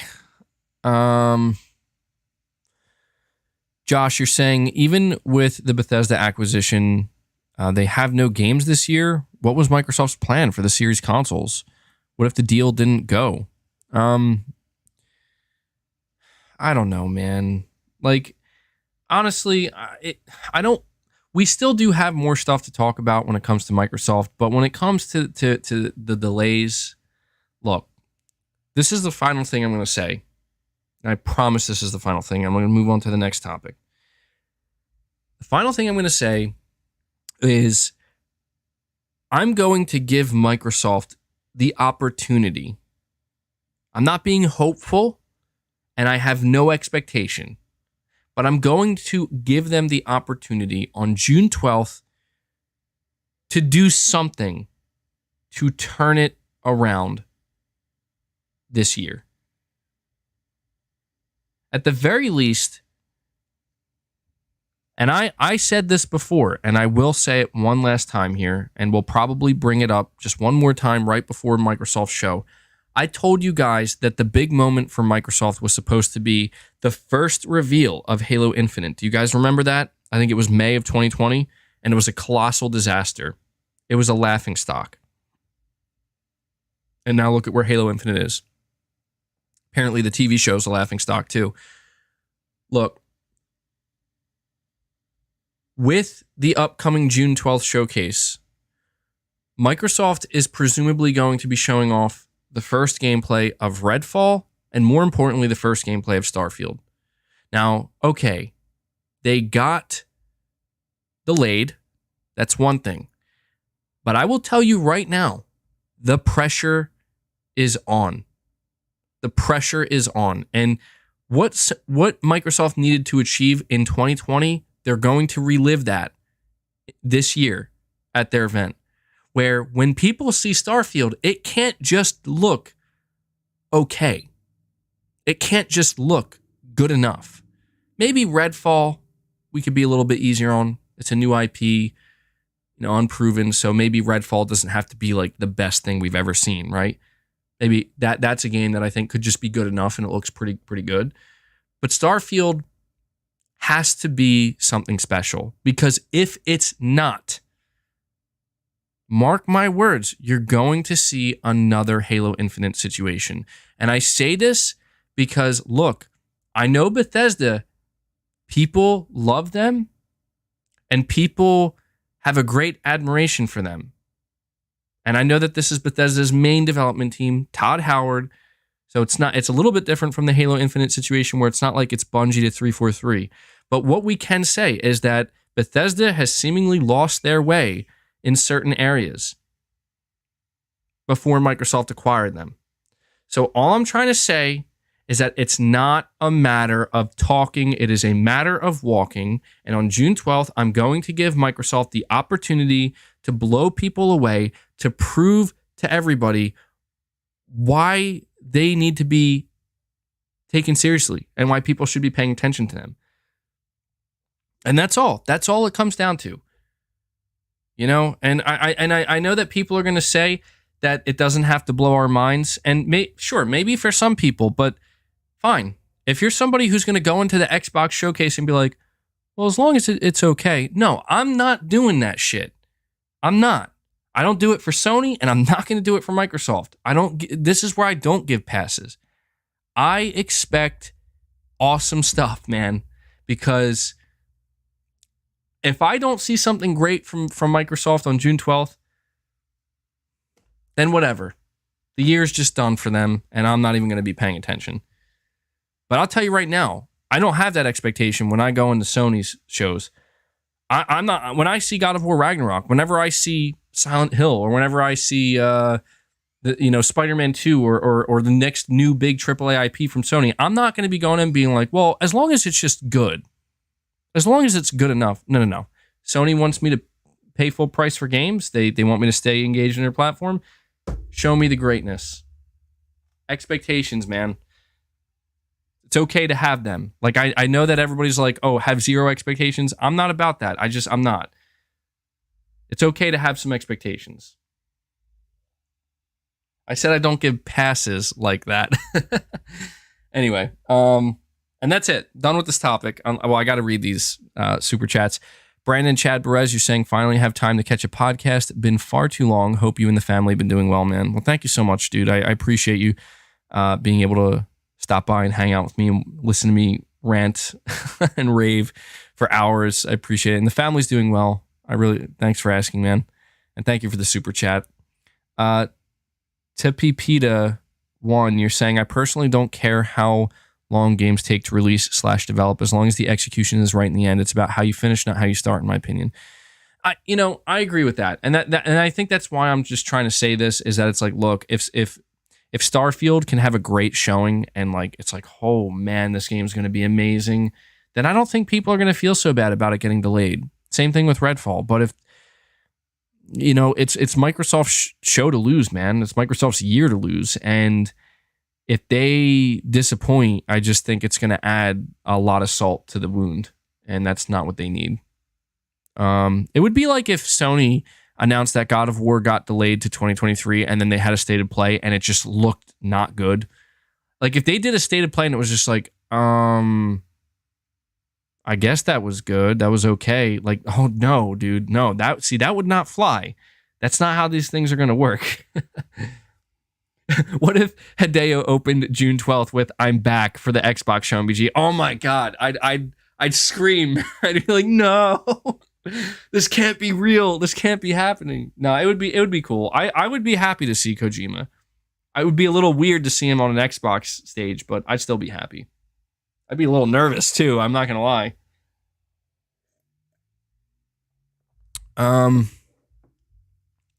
William, thank you, buddy. You're saying if you want an in-depth look at potential future PlayStation acquisitions, I made an infographic for you on Twitter at William Aguilar. I believe Sony has acquired the Silent Hill license from Konami. Interesting. I'll have to try to check that out, man. It's hard for me to keep up with everything on the social media. I'm back on social media. I'm here on YouTube, back on Twitter, but I have definitely been distancing myself to try to, again, find that healthy balance. But I'll have to try to keep that in mind, man. I appreciate that. I mean, I'm always interested to see, the stuff that people come up with because I'm only one person. I can't come up with all the ideas myself, right? There's enough speculation to go around for everyone. Darkborn, you're saying, I feel like Sony is feeling really confident, especially if they do have a showcase in early June. It could, I think you're saying it could end up overshadowing Xbox if done right. And that's what I'm saying too, man, is like the only reason I would believe Sony would be willing to be the first one out of the gate to do a show in the first week of June. Well, there could only be one reason for that. And that's because Sony is, like I said, and this is the term I use, they're going balls to the wall and they are, very confident, not just somewhat confident, not just a little confident, extremely confident, not arrogant, but just, Twitter has battered MBG's mental health. No, not so much, man. It's just, it's just it's not battering my mental health. I just realized that I think sometimes I just have to take a break. You know what I mean? And I think that just goes for anything, really. You do anything long enough, it's like people who work, full-time jobs. Like you got to go on vacation sometimes. You got to take some breaks. Can't do everything the same every day. You can't, got to change things up. It is good for your mental health. It's necessary. Okay. Zanarkan Blitzer, you're saying MBG, you're not going to stream the Xbox event, right? Just reference it on your podcast on the same day. You know what? You just reminded me. I completely forgot that the Xbox event is happening the same day I would do my podcast. I have to, wow, okay, that's fast approaching too. I have to think about this because I do want to stream the event. I think that would be an event worth streaming. I mean, we only get one Xbox show a year usually, and I am always interested to see what they're going to do. And especially if Kojima shows up somehow, man, like I'm going to have to stream that. But I do also want to be able to do the podcast. So I don't know, maybe we could do like a, maybe we could do like a podcast on Saturday. If not, I mean, I don't know. I got a bunch of stuff coming up too. I have to think about it. What I will tell you is I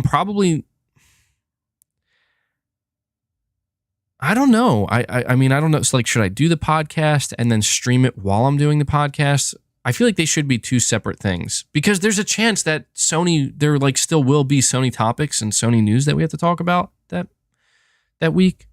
So I don't know. I'll have to think about it, man. I'll let you guys know what I'm going to do. Like, there's a decent chance that I may do Press X podcast like the day before on Saturday, or maybe on Monday for like the first time ever. So that way I can just stream the event on Sunday. Because I think it starts 1 hour after the podcast normally starts. Do a predictions podcast on Saturday. That's kind of what I was thinking, because I figure if I stream this show on Sunday, I won't need to do a separate stream to talk about what was revealed. We could just talk about it after the show is over, right? But that would be a pretty long stream. Also, that's a lot of streaming. I'm gonna need some endurance. So we'll see. I'll think about it. I'll think about how I'm gonna handle it. Good question though.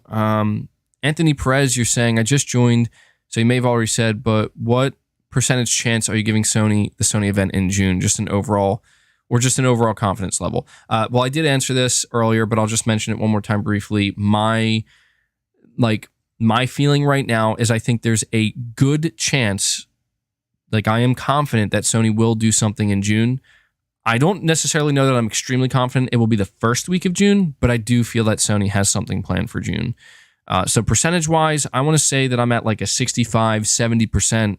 It's pretty high, like 65, 70% that I think Sony's doing something in June, man. I do.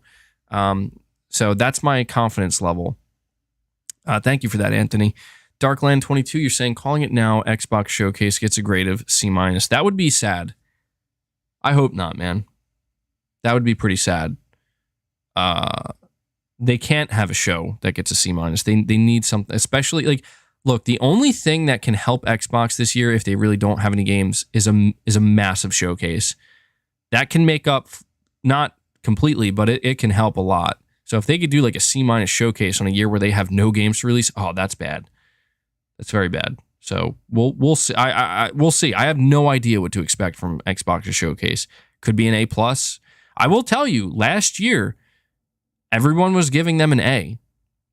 I was a little confused about that. I'm like, okay, I don't think it's an A, but I think it was a solid B, maybe. B-. I think it was a good showcase, but I don't know. We'll see. We'll see what people end up thinking. Thomas Penna, you're saying, MBG, would you ever consider being a guest on other PlayStation-centric podcasts or having guests on your channel? Well, as of right now, Thomas, I just kind of consider myself a bit of a lone wolf. I'm not purposely trying to be antisocial, but it's just how I kind of like to run things. It's just something that I'm not that interested in for any reason. Then I just kind of like the way I do things right now. And if that ever changes, I always say, like, I'm never opposed to change. It's a matter of like, if it's something I want to do, sure.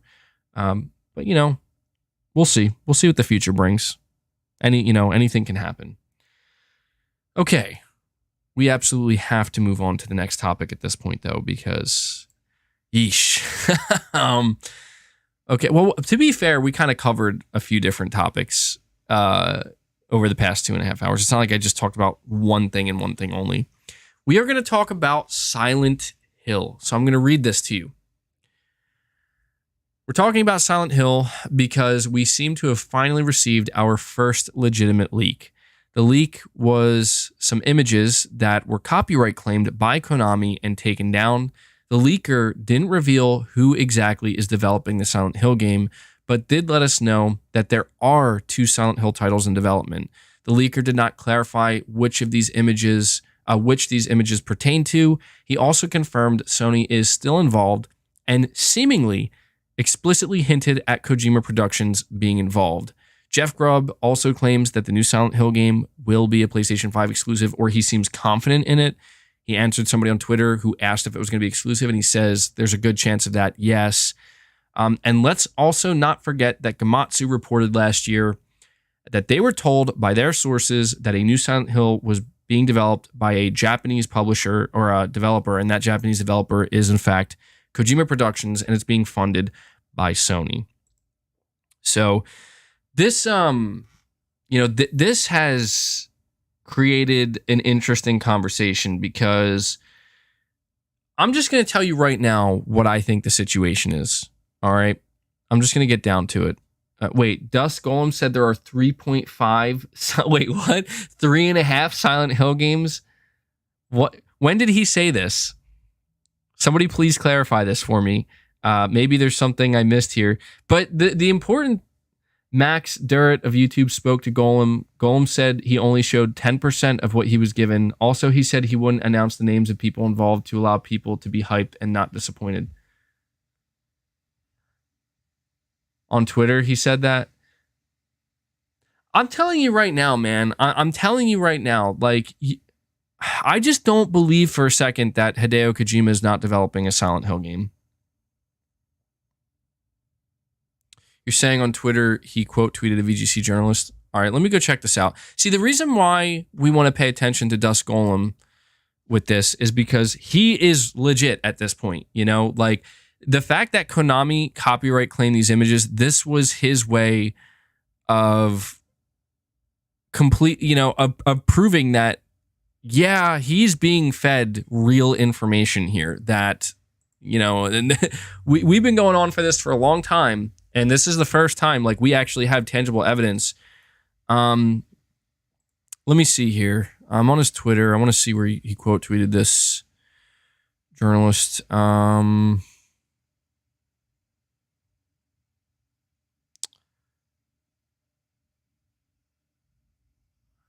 man.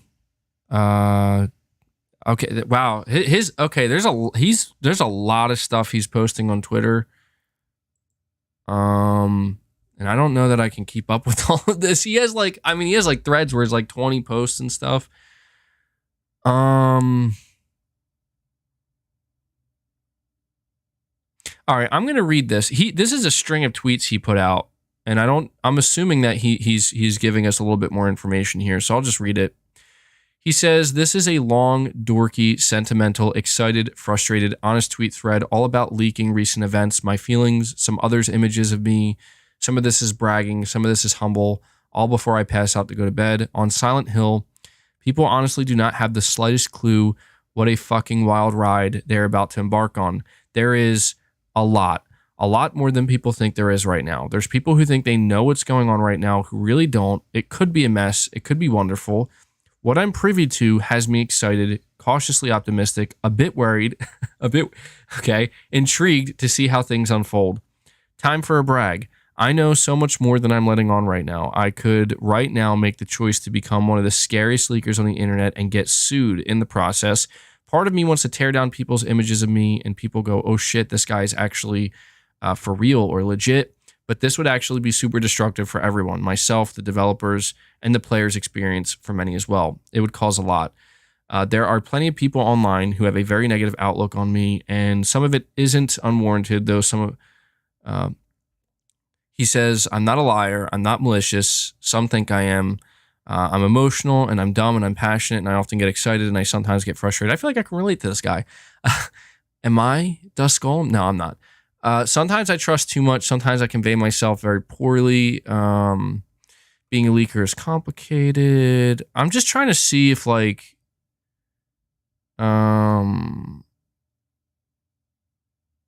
just this is a long thread.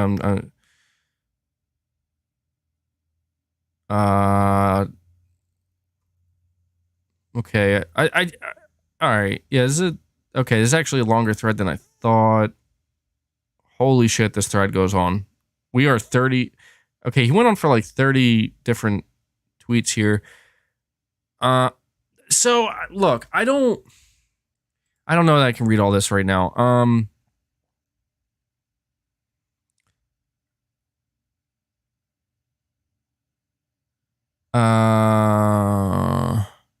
The moment when you're sitting down minding. All right, I don't know what to. I'm trying to see if...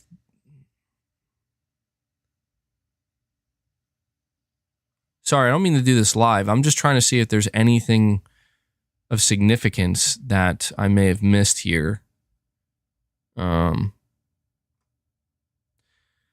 So, okay, here's something interesting. There was one image that leaked out for Silent Hill. I don't know if you guys have seen this. It's like a it's a woman, and it doesn't look very impressive. Like it graphically speaking, it's really not impressive. And I'm looking at it literally right now. With full respect to Blooper Team, but after the medium, I don't think they reached the top level for a new Silent Hill game.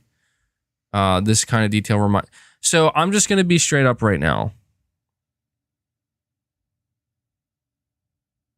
I don't think that the images that were leaked out that we saw, at least not all of them, I don't think that they were all...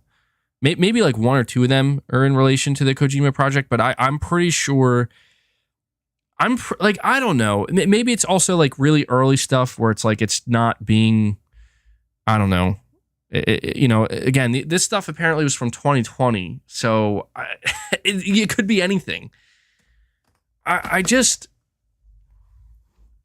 When it comes to Silent Hill at this point, all I feel as though I can truly say is that I have always maintained that Kojima Productions is working on this game.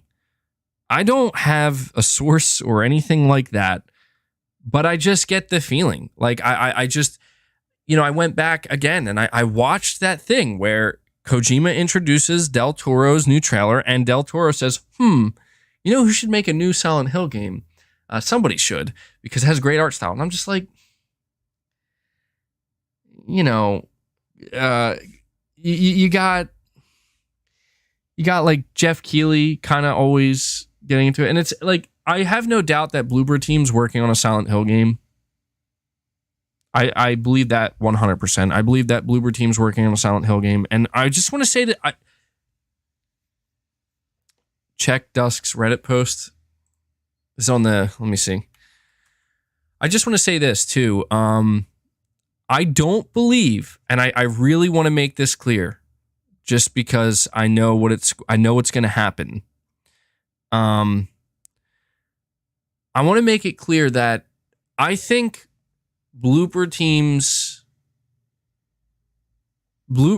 Team, their game is going to be revealed. Their Silent Hill game is going to be revealed first. And I think it's going to be bad. Not the game, but I think like people are going to be like immensely disappointed. But I think yeah, hold on. Let me check Andy Robinson real quick. I apparently that's who he quote tweeted. It's hard to keep track of all this stuff. Like, I'm trying not to get too deep into it again, mainly because, at this point in time, we have to be pretty damn close to a reveal of some kind, right? like we can't be that far off at this point, right, guys? Surely not. All right, let me see what he says here. Andy Robinson. Which tweet did he quote? Exactly. I'm looking here now.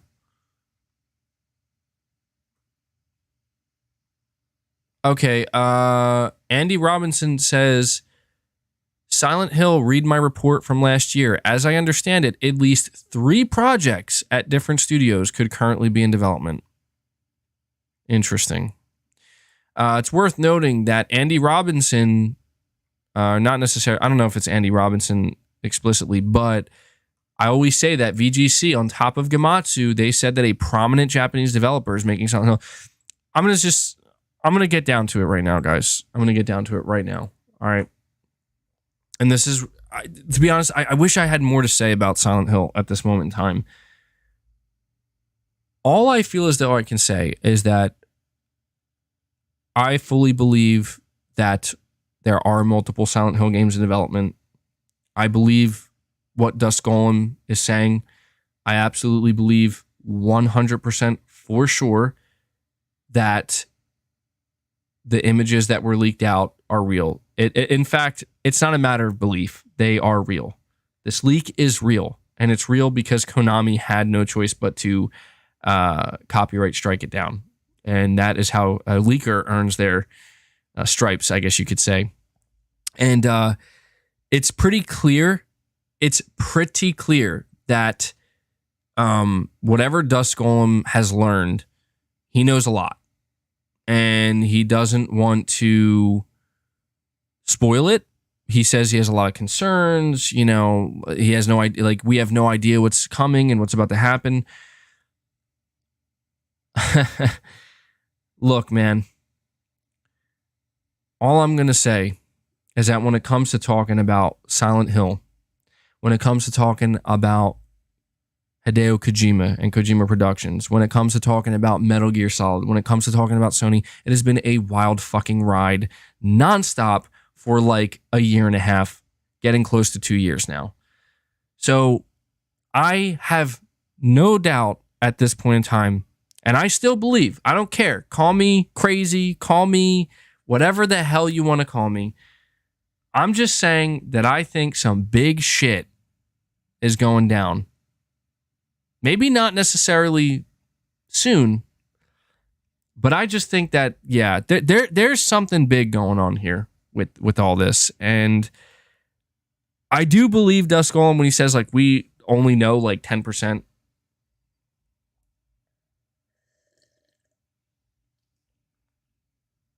Darkborn, you're saying, what about Kojima's comment when it comes to platform, not content? Apparently, I don't know. Apparently, he was talking about, and this is the way I read it. He was talking about his podcast that he does because it's currently exclusive to like a Japanese platform, and maybe he was talking about, I don't know. I don't know. That could I think that's what he was talking about. Sorry, I didn't mean to do that into the mic. I apologize. Anthony Perez, you're saying, what if Kojima's most ambitious project yet is Silent Hills Reborn in VR?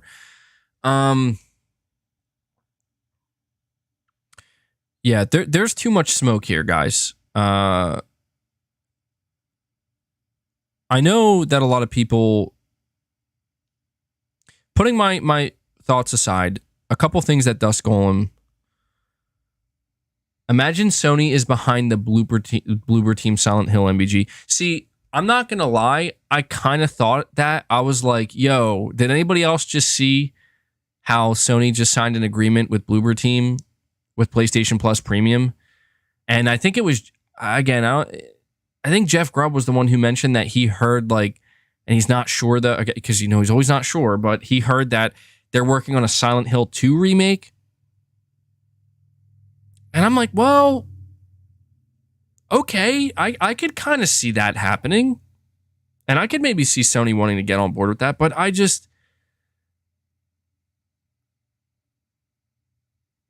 don't, dude, I don't know, man. Look, all I'm going to say, people are still on the blue box thing, bro. People are still on the blue box thing. And I'm just going to say, somebody pointed out that the female character that we saw with the images that leaked, I think it was like a black woman with long black hair. And if, you know, there was an image that was released on the abandoned application on the PlayStation 5, it's literally abandoned, of a character that looked very similar. It was a black woman with long black hair, and people were like putting these images together and they're like, holy shit, why does this look the same? Like, why does this look super similar? And I'm like, this is pretty weird. This is pretty weird. I don't know what to think when it comes to that specific situation, but Dust Golem says that Sony is still very much involved. And I'm telling you now, I think I picked up what Dust Golem was putting down, guys. If you start going back down the blue box rabbit hole, I'm going to lose it. I'm just saying that's what people were pointing out. And I'm like, that is a little bit interesting, strange. So, okay, I want to say this. I think the most interesting thing that came out of the leak from Dust Golem is that with his first, like, he put this tweet out, the one that got copyright striked, and he put 4 images with it. And he said, you know, I'm just going to bring it up here if I can find it, because I don't want to, you know, put words in anybody's mouth here.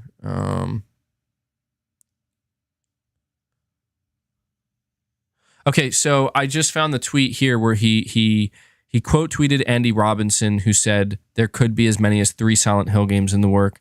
An aesthetic gamer, or a Dust Golem, he says, just to say the 3 Silent Hill games is true. Technically, it's 4, but really it's 3. I know people don't like the rumor hopping after the fact, but if people want more validation, I'll say that is 100% what I've both heard and seen. There's a lot more going on with the Silent Hill IP than people think right now, and a lot of these projects are further along than people might expect.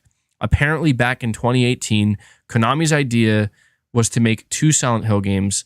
I reported, ended up evolving into 3.5 projects and a bit of a imitative. He says here, and a bit of an initiative to revive the franchise. Okay, so I believe that. I mean, that kind of. I mean, look, I'm gonna be honest. I believe anything Dust Golem proved, like, he's legit, man, with this stuff. I mean, he absolutely, earned his stripes here. I'm just trying to find his initial tweet, because the thing that Dust Golem said in his tweet was, he said, in quotes, SMS messages. Okay, this is what he said. And why would he say that? There's only one. Okay, I got the tweet right here. All right. Now you guys tell me what you make of this. All right. You tell me what you make of this. This is the tweet that got copyright strike. So clearly he had to put a lot of thought. I'm sure he knew it was going to get copyright struck. Silent Hill leak. There's a lot I'm not sharing for now. This is from a relatively new source for me, but I have been given more than enough proof to believe them. I also will mention the names, Anita and Maya, and then he says SMS messages, and this is not the only Silent Hill game in development. The shots. Okay, so Anita and Maya, and then he says what I'm focused on here is SMS messages. What are we to gather from that? Well, I already told you what I think he's getting at. Saying to cross-reference what Alana Pierce said about the text message integration for Silent Hills says a lot. That's what I'm saying, dude. Did he get copyright striked, MBG, or did he just add photos that have the words copyrighted material? I don't think you can. No, he did get copyright strike, because you can't do that on Twitter, man. Like, you can't edit your tweet, as far as I'm aware. I wish you could. I mean, that's like a big thing. So, no. Yeah, it's definitely a copyright strike. It's a legit copyright strike. And that's the thing, man. Like, that's the thing about this is, in my opinion, this is his way. The only outlet that had the balls to just say it was Gamatsu. And no one cared. And it's because that's the thing about this, guys. That's the thing about this that I can't. The surprise cannot be ruined. The surprise cannot be ruined. And that's why and people don't want to learn about it that way.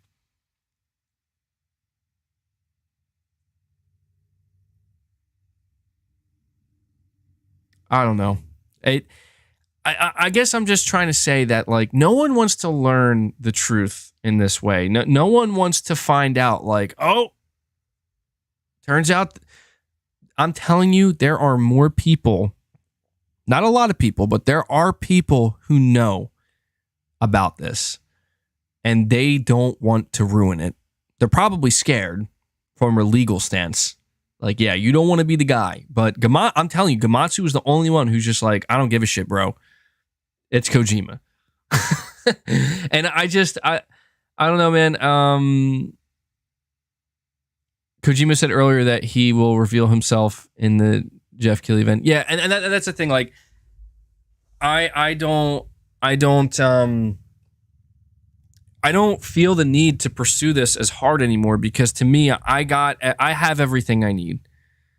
I have everything I need. I've had it for a while, and what just happened with Dusk Golem, I'm telling you now, you know, it's yeah. Kojima's bringing back Silent Hill, man. He is, and he's not going to be the only one working on Silent Hill, obviously, but I absolutely am ready to find out that Silent Hills is coming back, and it's going to be a PS5 exclusive developed by Kojima Productions. And, you know, truthfully, the only question I have at this point is what the hell is going on with Metal Gear and what's going on with Blue Box Game Studios, because these are two massive questions. Like, I have no doubt. I feel like I have the whole Silent Hill thing figured out, and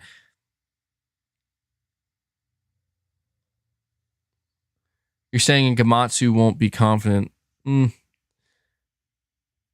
Always busy. You're saying Dusk Golem has connections with Japanese studios, but also behind the Resident Evil Village fake 4K lies. The Silent Hill games look like a VR game and a Telltale style game. Well, yeah, that I will say that, Dusk Golem is the same person that was out here basically talking about how the PS5 was struggling with Resident Evil Village, and you know, it wasn't so much what he was saying that bothered me. It was the way people were running with it, because if I'm not mistaken, I'm pretty sure he was like saying like, this is just what he's hearing. It's like, yeah, I mean, dude, the game's in development, you know, like on both platforms. Development teams have to work to optimize games, and the final product for Resident Evil Village is it ran great on the PS5. I don't know, man. Dusk Golem's been a pretty decent source, I think, for like Resident Evil stuff, and I don't know, man. Look, I'm just saying he is proven at this point that he has the goods. He has the goods when it comes to Silent Hill, and he's making it clear that he's not willing to show everything. And I have a feeling that he might change his mind a little bit. Just a little bit. But he says he doesn't want to ruin the surprise either.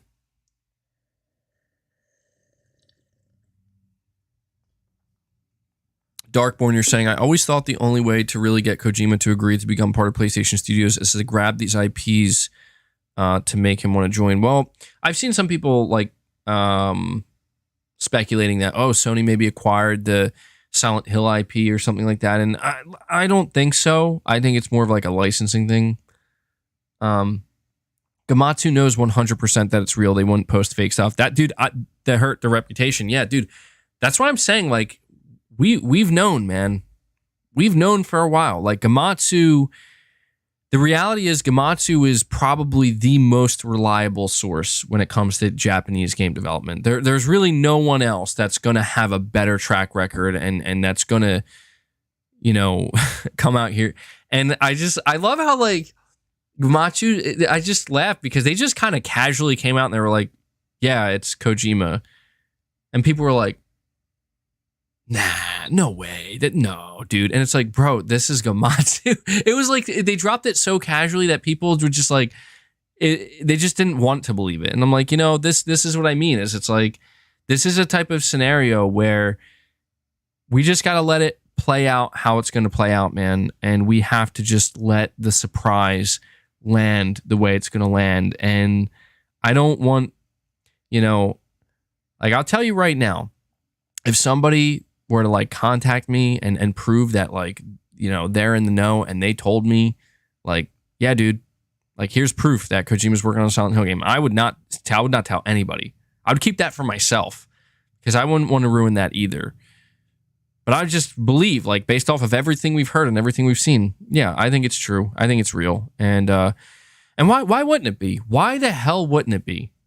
You know, like, why wouldn't Sony want to aggressively pursue Konami and get the Silent Hill license? Why wouldn't they aggressively try to get Kojima, you know, a studio that they're extremely close with, a studio that they literally let use their own proprietary engine with no strings attached? Why wouldn't they, you know, why wouldn't they do that? I don't see any reason why they wouldn't. And Konami, I mean, I know Konami like had their issues with Kojima and whatnot, but I don't know, man. I feel like Konami probably is over it, and I feel like Kojima's probably over it because things worked out better for Kojima. You know, him getting away from Konami, it like actually worked out really well for him. Gabriel Ortiz Jr. saying Silent Hill 3.5 games talk sounds like a prologue. Hint, hint. Yeah, a VR prologue. I don't know. I don't want to go back down that road, but I am absolutely a believer in like when. The way Dusk Golem is talking about this, like this is some insane shit that's going on. I'm telling you, Kojima is doing the craziest shit he's ever done in his career. This is going to be like his magnum opus. This is going to be how he like you thought what he did with Raiden in Metal Gear Solid 2. You think like that's going to be the thing that people remember him for? You think PT is what people are going to remember Kojima for? I'm telling you, Kojima is currently in the process of doing the craziest shit that's ever been done in gaming. And I don't think people are ready for what's about to go down. I don't. Like and I'm not saying it's going to, you know how like Dusk Golem is basically saying like he's a little bit nervous. He's a little bit cautious. People think they know, but they really don't. I'm not saying I know, but I'm saying I have a pretty damn good feeling about what Kojima's currently doing right now. And I'm telling you, it's going to be crazy. I don't know why people like, this is the same guy. I just want to remind people and then I'm going to move on. Kojima is the same guy that was like, you know, maybe I should hire somebody to wear bandages, like an actor to wear bandages and talk about my game, but it's not my game and it's not Metal Gear. It's just called The Phantom Pain and it's a fake studio. And it was, yeah, like it was, you could tell like that people picked up on it real quick, like almost too quick, like almost like, okay, the surprise was ruined before it could even, you know, I remember I read, I think it was a tweet from I think it was a tweet from Jeff Keighley where he was like, oh yeah, I remember the whole Moby Dick thing or whatever. And he's like, I remember Hideo turning to me and immediately saying, they already know. And I'm like, dude, all right, fuck it. You know, let's just ride the wave, man. Let's just ride the wave and let whatever's going to come, let's let it come. Let's let it happen. And let's just enjoy the ride while we're on it, because make no mistake, we have been and still are on a ride, and it's not over yet.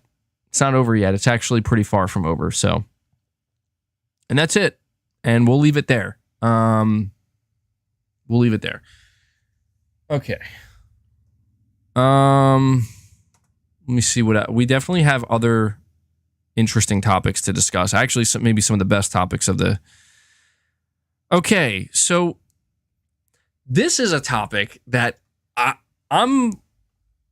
we're going to have to cover. I know it's an Xbox topic, but this is one that I saw a lot of people talking about, and I was like, you know what? Maybe this isn't something I want to put this isn't something that I want to make a separate video for, but instead I'll talk about it on the podcast. So I wrote down here, It's being reported by Digital Foundry that developers are not too happy developing games for the Xbox Series S. According to developers, it's not the CPU, nor is it the GPU, but rather the memory constraint. So it turns out that scalability isn't going to solve every problem when it comes to this console throughout this generation. My question at this point is, what type of impact could this have later on in the generation, or maybe the impact it's having right now when it comes to third-party multi-platform game development, considering more and more developers are beginning to focus on current-gen console development only. Now, I have an article here. Let me bring it up. This was written up by Dual Shockers. The title says, Xbox Series S is a pain for developers due to memory issues. Report. They say the Xbox Series S, the younger sibling of the new Xbox family of consoles, which offers a considerably cheaper alternative, is apparently not that great a choice for developers. On their new podcast, Digital Foundry has revealed some interesting details about the Series S. According to them, the developers are having a difficult time making games for the console. It is highlighted that multiple developers have stated that the Xbox Series S is a pain at times. Says here, one might be wondering that the weaker hardware is the culprit for the problems faced by developers, but there is actually more to it. Notably, the CPU and GPU power isn't what's been making it difficult for developers. Instead, it's the memory constraints that are posing problems for developers. It should be noted that this is not coming only from Digital Foundry, and we have had instances in the past when this information came directly from the horse's mouth. Earlier this year, one of the most anticipated games, Dying Light 2, was released, and it was critically acclaimed for both gameplay and graphics. However, that was true only for the Series X and the PS5. The scenario on the Series S was totally different. Players who were playing Dying Light 2 on the Series S were facing a myriad of issues, along with the 30 FPS frame rates. One might wonder that there are other open world games on the console as well, which run pretty well. So what's the deal with Dying Light 2? Well, it was explained by Techland that they added that Dying Light 2 is different because of the density and verticality of the world, and it's holding them back from making significant improvements on the Series S. Likewise, games like Elden Ring drop below 30 FPS and even at below 1080p, so it's not a game-specific issue. It seems to be a wider issue. And, you know, like, I'll tell you right now, man, this does not surprise me at all. And I'm not here to shit on the Series S, mainly because I don't care. The console doesn't interest me. It's not for me. I do understand from a business standpoint why Microsoft decided to create something like this. But, you know, this is where I get kind of frustrated. I'm a PlayStation 5 owner, and as a PlayStation 5 owner, I now have to worry about how third-party multi-platform games could potentially be held back not by the Series X, but by the Series S. And we hear developers, like, dude, did we not have this conversation? Did we not have this conversation over and over again with the lead up to the release of these consoles? Did we not say over and over again, I don't know, it seems like the Series S doesn't come off like a next-gen console. It seems like maybe there's a really, really good chance that games could be held back because of the Series S. But no, we can't have that conversation because Xbox fanboys have to screech and say scalability will solve every problem. Scalability. Don't listen to the developers who are expressing their concerns about how this console may be a cause for some issues development-wise. But here we are in 2022, where Digital Foundry is straight up coming out and saying, we've heard from multiple developers, this console's a pain in the ass to develop for. But that's okay. Microsoft is all about the developers. And they don't care. And this is, again, my question is, as a PS5 owner, how much do I have to worry about this console, the Series S console, affecting third-party game development? Does this mean that some games that I'm going to play on my PS5, some multi-platform titles, I'm going to like they're going to be held back because of this thing. When developers are deciding that we're moving away from cross-gen development, I'm going to have to worry about this now. I mean, yeah, the games do have to scale on PC as well, but still, like, developers can kind of choose on PC, like, how far down they want to go. And it just seems to me like what Microsoft decided to do with the Series S, it's just not working out that well. It's not the CPU, it's not the GPU, apparently it's the memory. What are we going to do about that? You know, like, what are developers going to do about that? I've seen the way some of these games look and run on a Series S, and I'm like, why in God's name would anybody want to play these games on that box? I'm serious. Like, I know that it's a great price at $300, but look at the results you're getting, man. Like, and then I see these guys who are like, the Xbox Series S has more 120 FPS games. I'm like, what are you playing that at, like 500p? Like, get the hell out of my face with that, man. I swear, like, these people, they will defend this, man, no matter what. And it's like, just admit that the Series S was a fucking mistake, man.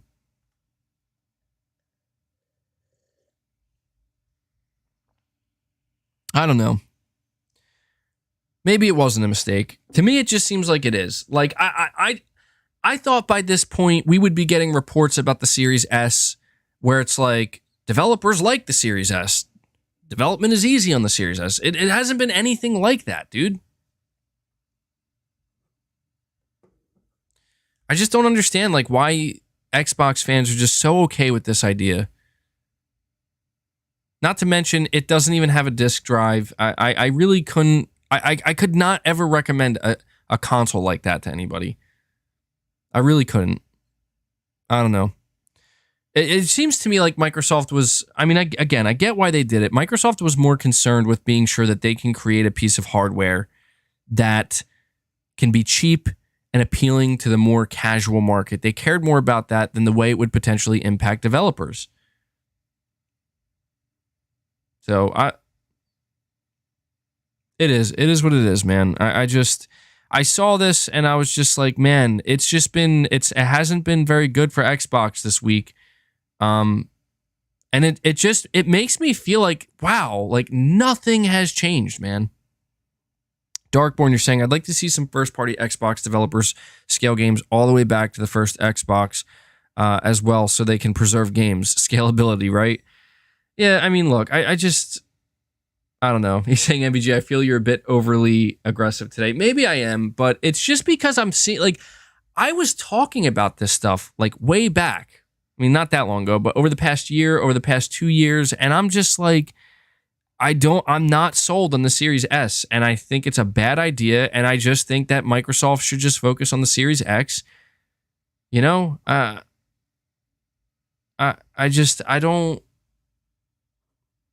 don't know. We'll see what happens. I don't know. Maybe what Digital Foundry's saying, maybe it's only like specific cases, but we'll have to see.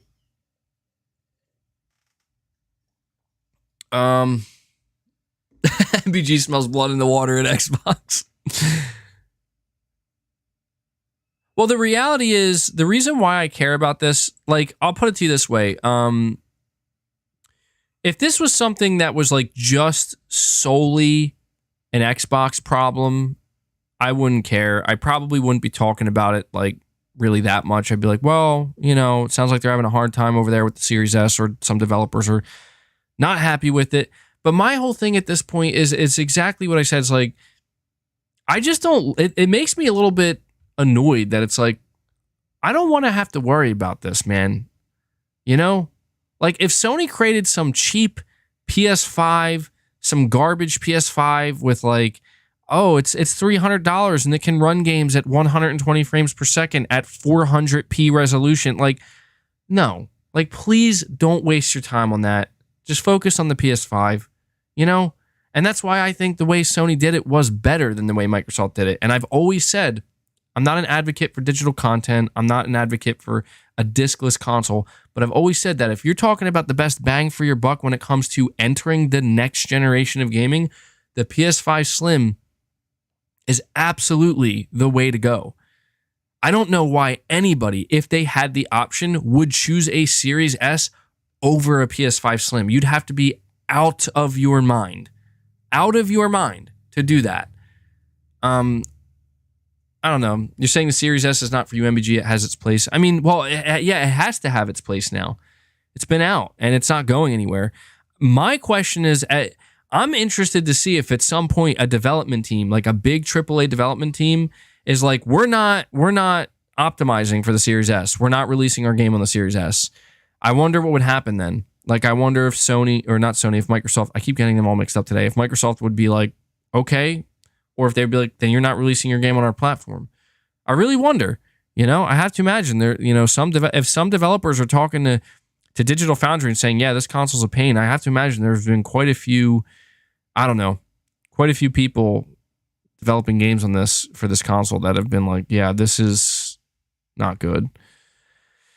It is what it is, man. I just don't want to find out that, upcoming third-party multi-platform games, I don't want to find out that they're being held back because of this console, or they're like, they have to be scaled back in certain ways. Like, I think GTA 6 is a good example. Like, GTA 6 is probably not going to release on PC at first.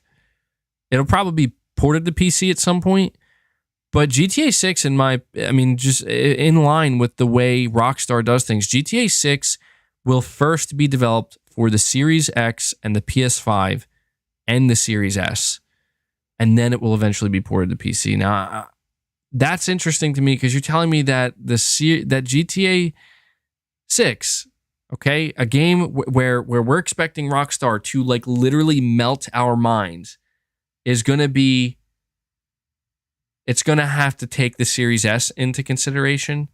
Jesus Christ. Like, this is what I mean when it's like, I wish this console didn't exist, because that sucks. Like, that just sucks. I don't know. Maybe it's not, though. Maybe Rockstar will still blow us away. I will say this. I think Rockstar is a big enough developer that if they went to Microsoft and they were like, listen, we're trying to do some things here with GTA 6, and your console, the Series S, is a problem, I think they would get a pass. I don't think Microsoft would have a choice. If Rockstar Games said, we're not releasing GTA 6 on the Series S, we're just not. I don't know. I think that I don't think Microsoft could do anything. I think they just have to be like, okay. But I don't know. But then again, that is true. The Series S apparently is selling pretty well. So maybe, I don't know, man, maybe it'll be the opposite effect. Maybe they'll be like, well, we better make this thing work on the Series S, It is what it is. I just hope that games aren't being held back. Rashdan B2 saying, honestly, for my use case, the Series S is perfect for being an emulator box and small enough to travel with. Plus, it complements my PS5 well. Yeah, I mean, that's the thing. I know I'm being harsh on it. I don't want to make it sound like it doesn't have any use. Like, obviously, there are people who are enjoying their Series S, and I'm not trying to, again, I know it seems like I am. I'm not actively trying to shit on the Series S. I'm just saying it doesn't make me feel very good when this is what I'm hearing Digital Foundry say. That gets me worried that, well, geez, these are cross-gen games, man. The games that developers have been making for the Series S as of right now, they're cross-gen games. And if they're saying that they're having trouble now, I feel like it's only going to get worse with current gen only games. Let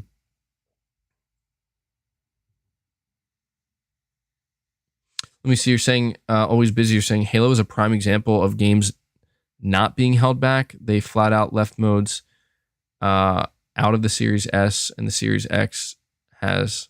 Same with Assassin's Creed, Dying Light. But just to be clear, because I see some people saying this in the chat, I do believe GTA 6 will release on PC. I just don't think it's going to release at the same time.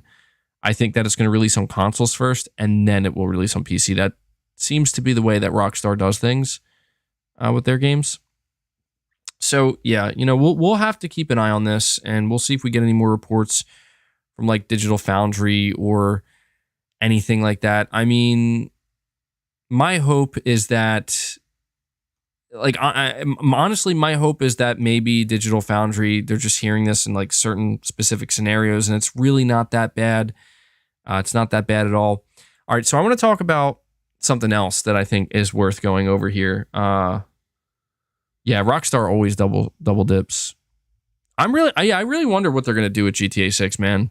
It's gonna be very fascinating to see the reaction to GTA 6 when they drop that first trailer. You already know what they're gonna do. There's not gonna be any footage for GTA 6. It's just gonna be a logo, and that'll be enough at first. And that'll get, like it'll like break all types of records and whatnot.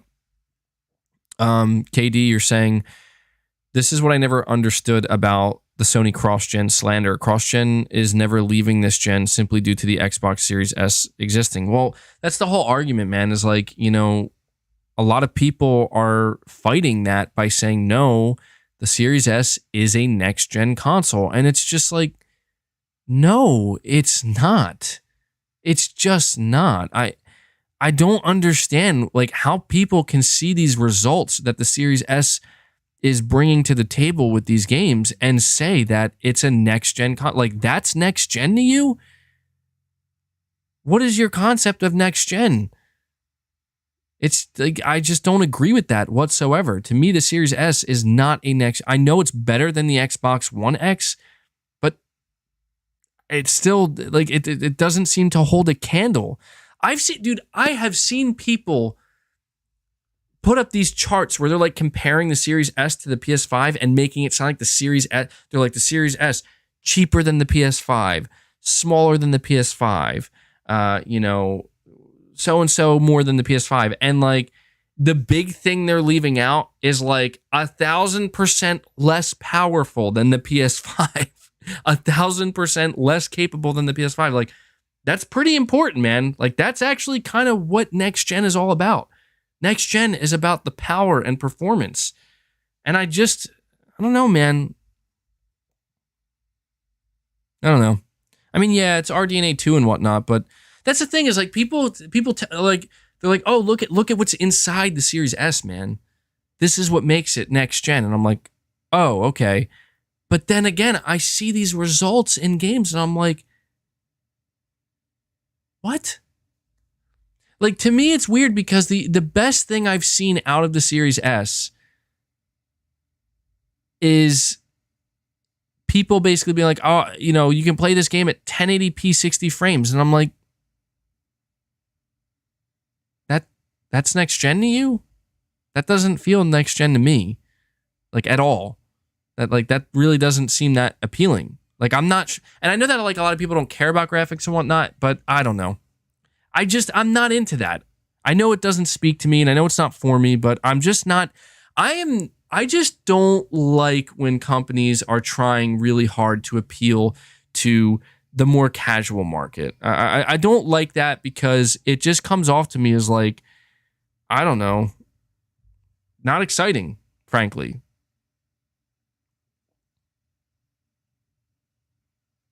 But it's fine, I guess. I mean, it's fine. Developers are coming out telling Digital Foundry it's a pain to develop for, but I'm sure that it's all well and fine. And, it's just going to be a great console at the end of the day. Because why would I listen to Digital Foundry? Darkborn, you're saying, I agree. And the Series S has its... sorry, I already read that one, man. JDTV, you're saying, when are you buying GTA 7? As a PlayStation fan, it is a must. Absolutely. I'm going to be buying GTA 7 in 2032 on my PlayStation 8. It's gonna be pretty awesome. It's gonna be definitely next gen, Brandon Chad Perez, a member for 19 months, plays the limits. You're saying 13 months. Pog, thought I'd use this to ask where you got your posters behind you from. Well, the two over here, the Kratos and the PlayStation symbol, they are they're actually, and I'm not sponsored, but they're disc plates. And the two posters behind me, the Metal Gear Solid and the Dark Souls, they're actually just like wall art pieces that I just bought randomly on Amazon from random sellers. So Always Busier saying the Series S is basically a PS4 Pro with a Ryzen CPU plus RT. And then Josh says Xbox Super L at the showcase announcing a new Xbox. That would be really funny. Like Xbox just announces another Xbox at their showcase. It's like, okay. Chris B, you're saying the Series S is for people who don't care about developers. Confirmed. Well, MBG, you read my super chat wrong. I meant, why did I say GTA 7? I guess because I was talking about GTA 6 and I thought you were making a joke. Sorry. Wow, I really botched that super chat, man. I need to take a drink here. I need to wake up, man. I really messed that up. JDTV, you said, when are you buying GT7? As a PS fan, it is a must. Okay, that makes more sense. I don't know, man. Honestly, it seems like there really aren't a lot of games releasing in the coming months that I can think of. So maybe in the next couple months, I'll give it a try. A lot of people have recommended it to me, so it's just a little bit intimidating. That's all.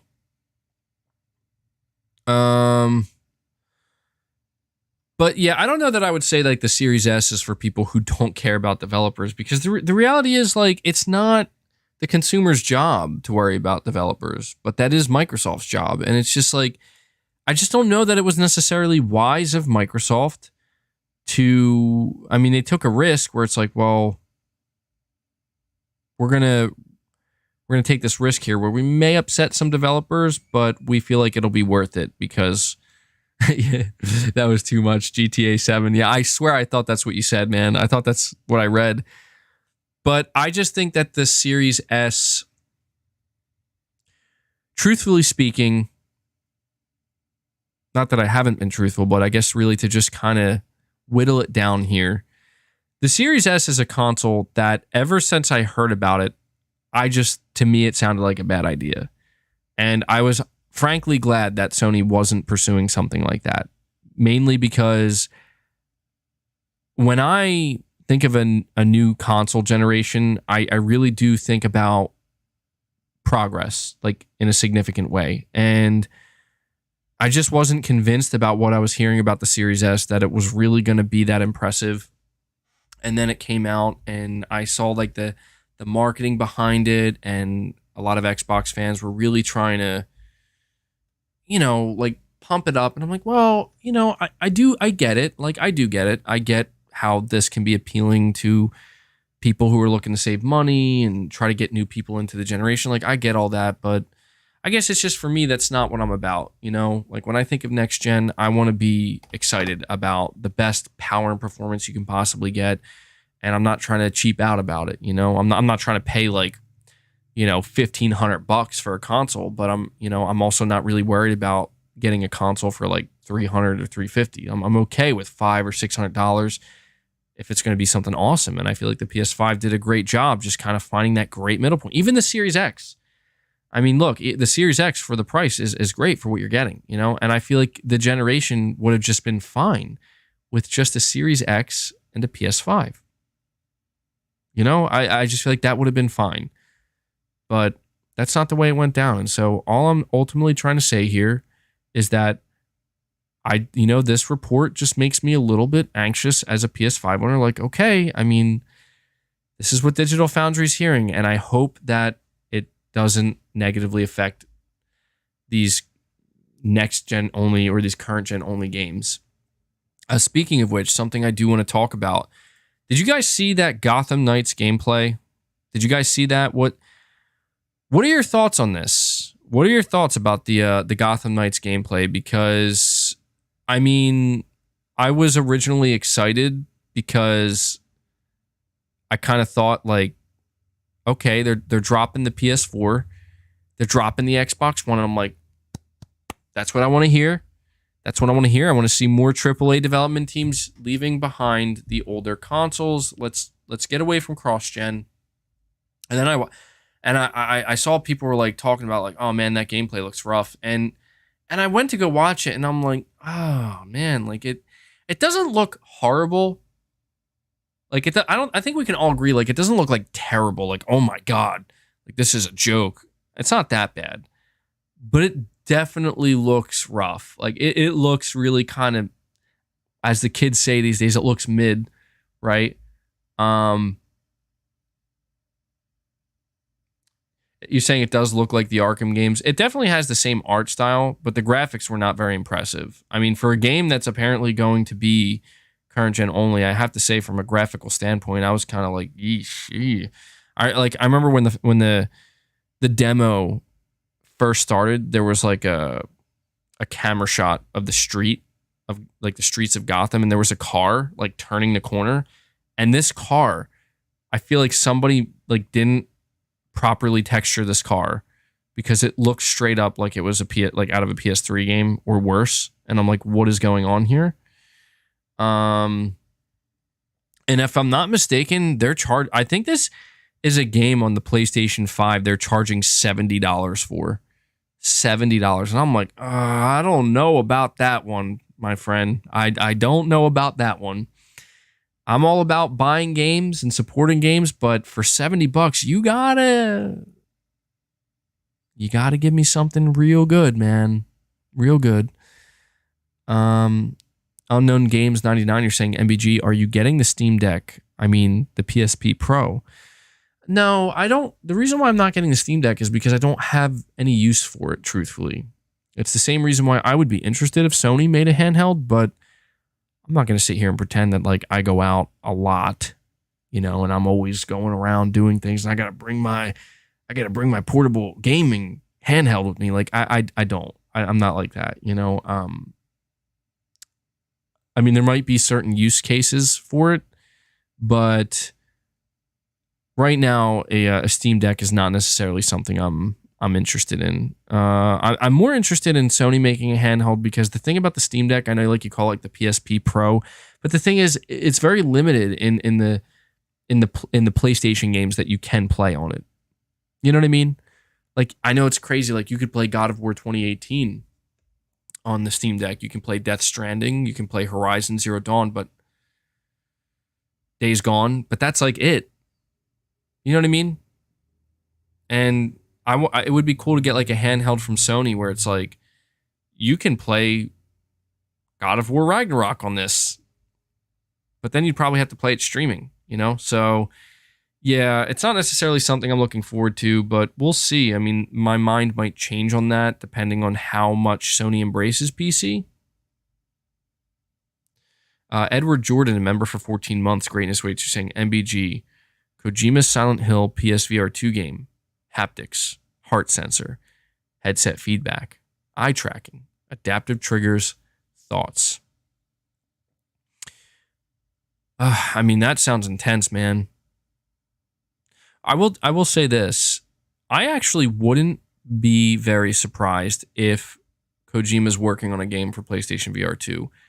And I wouldn't be surprised if that game is a horror game. I also wouldn't be surprised if it's Silent Hill. But I do want to say this. If that is something that Kojima's doing, he's absolutely still making a version that you can play without PlayStation VR 2 on your PS5. I fully believe that. I do not think that a Hideo Kojima developed Silent Hill game would be exclusive to PSVR 2. I don't. I think it would be developed with it in mind, but I don't think it would be developed exclusively. Frankly, I wouldn't want it to be. I would be a little bit disappointed if that's, kind of like Resident Evil 7, where, oh man, that a launch. See, I don't know if it will be a launch title, but I could see us getting like a prologue for it. Some kind of, I don't know, playable prologue of some kind for, PSVR 2, something along those lines. I mean, it sounds kind of crazy. But I could see us getting something like that for PSVR 2. Chris B, you're saying that Gotham Knight gameplay looked so stiff. It's missing the smooth fighting animations from the Arkham games. I mean, yeah, I saw a lot of people basically saying like, dude, this looks worse than what was it, Arkham Knight, okay, which came out in 2015. You know, and like I'm like, I was looking at Nightwing's gameplay versus was it Red Hood's gameplay, and I'm like, Nightwing's gameplay doesn't look as bad as Red Hood's, but it's still a little bit silly because he's like, I'm gonna hit this guy over here and then do a triple backflip and then hit this guy over here, and I'm gonna do a double front, forward flip and just like kick this guy in the face. And it's like, what the like, why are you? I mean, it's like, yeah, it's like, dude, you're making me nauseous with all this. But then Red Hood was like, hold my beer, and the Red Hood gameplay looked bad. I'm like, not even kidding. Like, that looked horrible.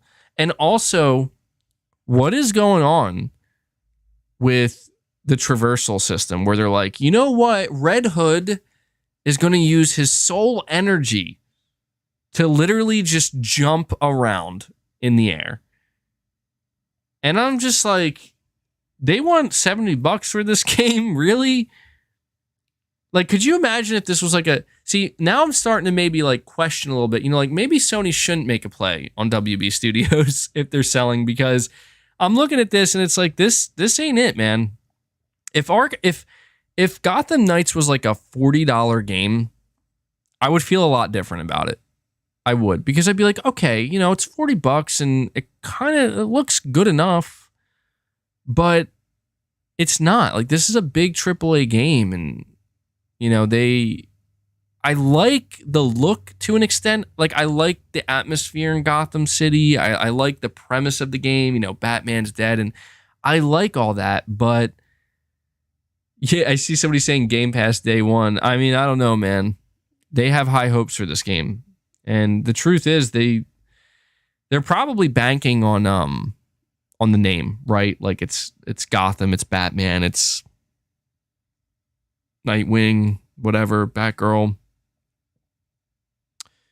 We'll have to see. You're saying 100% Game Pass day one? Yeah, I mean, I could see Microsoft. Actually, at this point in time, it probably would be pretty wise of Microsoft to try to make something like that happen. It would be. But is that really a win for Game Pass? I mean, I guess it is, considering they're trying to sell the game for $70. Like, it would definitely be a win, but I'm not saying I wouldn't try the game out for free, but I am saying, like, the gameplay was so, like, I don't know, man. I don't even know if this is a game that I would want to play for free. I mean, that may be rough, and I'm probably exaggerating that. Like, if Sony were to give that out for, like, PS Plus, like, yeah, I'd try it. I'm already on the platform. I guess I'm just saying that, like, if Gotham Knights was a day one Game Pass game, I don't know that would make me feel like, oh, man, I got to go sign up for Game Pass to play this. Like, I'd probably be like, that's cool. I think I'm going to pass, though. Did you guys see, I thought this was really funny. Did you guys see I don't know if it's a rumor. I don't know if it's been confirmed, but apparently, I think it like leaked out, Battlefield 2042 is going to be coming to Game Pass. And I was just laughing when I saw this, because I'm like, dude, I remember when everybody was like, oh man, dude, Battlefield 2042 is going to launch into Game Pass. It's going to be huge. Game Pass is going to blow up. And I'm like, yeah, I don't think that's going to happen, man. I don't think that's going to happen, because they're trying to sell this game for $70 without a single player. I'm pretty sure they're not putting it on Game Pass. And it turns out, it is coming to Game Pass after it died a violent death. And it's just like, this is why I try to say to people, like, when are people going to wake up and realize that publishers want you to buy their video games, and the only time they're going to be okay with you not buying their video games and playing their video games inside of a service is when that video game is either dying, dead, or just straight, I don't want to say garbage, but very mediocre. it's bizarre, man. Like and I'm a Battlefield fan. I'm a Battlefield veteran. And I'll tell you right now, I don't know if I'm ever going to play a Battlefield game again. I cannot believe what they did with Battlefield 2042. And you bet Troy Baker gets cast as Wolverine. I hope not. No offense to Troy Baker, but I do not see him playing Wolverine. He does a pretty good job. He does an excellent job as Joel. And Joel's very gruff, but it would be weird to me if Troy Baker got cast as Wolverine. I mean, if he could sell me on it, that would be, he is a voice actor, right? He's a voice actor. So if I were to like hear Wolverine for the first time, the Wolverine game, and I'm like, yo, he sounds badass. And then I found out it was Troy Baker, I'd be like, yo, that's impressive. Because I think when I first played, I mean, I was well aware when I played The Last of Us that Troy Baker played Joel, but if I didn't know that, I probably wouldn't have thought that was Troy Baker. He does a very good job. So maybe he could just cast Hugh Jackman. Yeah, right. Wouldn't that be so cool if they did that? That would be the coolest thing ever. Because if you think about it, that could be his way of continuing to play Wolverine. I mean, dude, did you guys ever see that video for Logan? David Hayter as Wolverine? That would be pretty cool.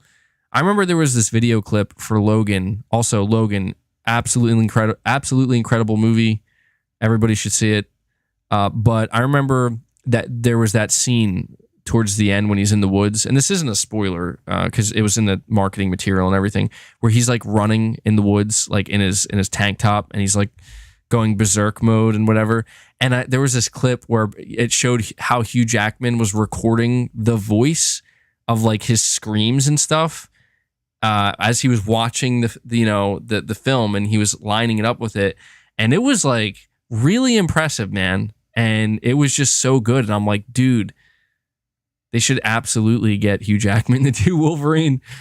He nails the role of Logan, and Kiefer Sutherland is Wolverine. I mean, to be fair, Kiefer Sutherland, he has that voice, but that would be difficult to adjust to. I'd be like, Kiefer Sutherland is Wolverine. I could not adjust to Kiefer Sutherland as Snake in Metal Gear Solid 5. I could not do it, man. I just couldn't do it. I couldn't. We see Crispy again. You're saying, when are we playing Returnal co-op together? MBG community plus MBG live streamed. I don't know, man. I don't know. I think that the next game I'm going to try playing is the Evil Dead game, which is a $40 game. But I was like watching gameplay. I'm like, this looks really good. This looks like a really solid game. So I'm going to try that out. Anybody who's played it so far, let me know what you think of it. Darkborn, you're saying Gotham Knights is a case in point for the game trials for PS Plus Premium. What if it had a demo before it releases or at release? Would you try it? So here's the one thing, Darkborn. I've put more thought into the whole game trials thing. And you're saying Kiefer was Venom Snake, not Big Boss. Yeah, but the thing is, they did have him voice Big Boss in the game. You see what I'm saying? Like, it's not like they brought in David Hayter to voice Big Boss. That would have been amazing, but yeah. Big Medic. I appreciated the twist, but I just don't know that it landed the way that we were hoping. But I wanted to say, when it comes to PlayStation's game trials idea, the more I think about it, there's one major caveat here regarding game trials that I think it doesn't make it a fail. It doesn't make it a fail, but I think it does it makes it a lot less appealing than I originally thought. And what I'm referring to is the report that we heard. The report said, listen, developers are going to have up to 3 months to be able to, they're going to have up to 3 months to be able to bring their games to trials. So if you think about it, let's like use Elden Ring as an example. Elden Ring, as of right now, probably still wouldn't have a game trial. You know what I mean? And it probably wouldn't have a game trial until next week or the week after that, because that would be the absolute upper limit of how long they could wait. And I know a lot of people were saying like, oh, this could be a great way for Sony to stop developers from releasing like broken games or tricking people with games. But that's the major caveat that I feel like a lot of us overlooked, including myself, because it's like, well, here's the thing, man. If they have up to 3 months to put out their trial, then it's not really going to help you out. You know what I mean? And you think about Gotham Knights. If Gotham Knights, when it launches in October, PlayStation Plus Premium will be out. That is a game that will be required to have a game trial. But that game trial might not release until sometime in January of 2023. You know what I mean? You're saying it's not the developer, it's PlayStation. You're right. No, I know that, but I'm just saying that, like, again, the report, assuming that all the information we got in the report was true, the big thing was like developers will have 3 months to submit their game. So I'm just saying, like, you know, WB Games could probably wait until January to submit the game, like the latest date possible or something, and then Sony will, developer just checks the box, Sony does the demo. And that's why I'm trying to say, like, you think developers won't wait? Of course they'll wait. Like, you know what I mean? It's just this weird situation where we're gonna have to see how it works out, because, like, ideally, what I think would be great is if at the launch of Gotham Knights, if you're a subscriber to PS Plus Premium, you can play the first 2 hours of that game at launch. That would be great. But I don't think it's going to work that way. I think the way it's going to work is Gotham Knight's going to release. The only way you're going to be able to play it is by buying it at full price. And if you want to play a game trial, you're going to have to wait probably a couple months. And to me, that is extremely deflating about game trials, because if you think about it, like, it kind of, I'm not saying it defeats the purpose of game trials, but it really does kind of remove that aspect that I think a lot of people were excited about, where it's like, oh, like, I could try out all these games. And it's like, yeah, that's awesome. But again, unless Sony could change that, Sony could make it so you have maybe like a week. Now, I don't know, man. That's a big difference. That's a big difference. We'll have to see. I mean, Sony's been very, very quiet. Oh, I want to say this too, and I'm going to read this super chat in just a second, but I wanted to say this before I forget, because we were talking earlier about the likelihood and the chance of Sony doing an event in June. I want to also mention that Sony is about to release PlayStation Plus Extra and PlayStation Plus Premium in about a week and a half or 2 weeks. And between, I think, May 25th and like sometime in late June, that's when it's going to roll out in between that time for different regions. Sony hasn't said anything about their lineup or their games. So, you know, that's just something I think we do have to consider, that, you know, we talk about God of War Ragnarok, we talk about Final Fantasy 16. I see somebody mentioning that Call of Duty 2022, which they might have marketing for, which is really funny. But there's also the PlayStation Plus revamp that they're literally about to launch that they haven't said anything, you know, and you have to assume they're saving the good news for the launch, right? I feel like Sony, I don't know, they're going to have to sell this thing, man. So we'll see. We'll see. Darkborn, you're saying, sorry, I read that already. I don't know why I got confused. I thought I was missing a super chat. So we'll have to see what Sony's doing. I mean, one thing I think some people were saying is that the reason why Sony's being so quiet about PlayStation Plus Extra and Premium right now is because it's really not going to be that great. Like, what we know now is probably like what we're getting, you know, like it's just really not going to be anything that exciting or that over the top. But I will say this. I will say this. And you guys can take this for what what you will. I was told, and this is all I was told, and I didn't know what exactly to make of it. I was told that everyone is going to want to sign up for PlayStation Plus Premium. That's what I was told, and that's all I was told. And I don't know what that means. Like, I don't know what that implies, but that's what I was told. So it makes me think that Sony is planning a big marketing hoorah around the new PlayStation Plus. And, you know, I'm going to be interested to see what exactly it is that, because I thought that was a little bit strange that I was told that, because I'm thinking to myself, you know, right now, it doesn't seem like everybody wants to sign up for PlayStation Plus Premium. In fact, there's a lot of like not so great things being said. It's a lot of people consider it kind of underwhelming. So I'm one of those people. You guys know, like, I'm one of those people where it's like, look, the game trials thing, I'm gonna have to wait and see. But in general, I just, you know.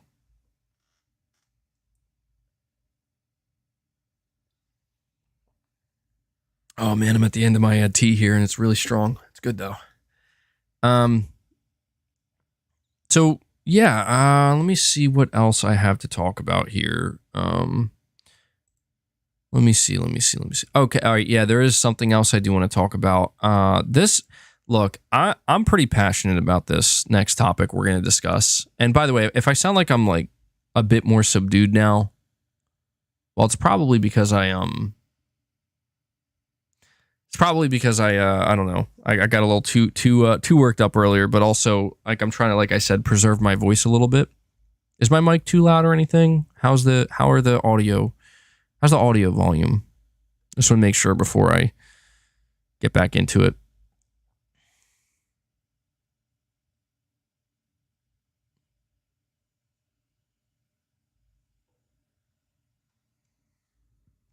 Everybody's saying it sounds good. Okay. All right. I just wanted to make sure, because I'm like talking really close to the mic. All right. Pragmatic Cat shows up saying, oh my God, MBG, Sony Xperia 1 Mark IV, day one, baby. You know, it's really interesting because I did come across the video for the Sony Xperia 1 Mark IV, and damn, dude. Yeah, Sony is carving out their own legacy with their phones. How much is it? That's the one thing about, like, because I was like really impressed with that phone. I'm like, damn, maybe that's something I might want to look into when I decide to upgrade my phone or something. But they never. You're saying I look deathly white as well. I think again that's the lighting, man. It's coming across like. Yeah, I don't know why it's coming across like that. I could just mess with some stuff here, but yeah, Pragmatic Cat, how much is the Xperia 1 Mark IV? I'm gonna configure my video a little bit here again. Let's me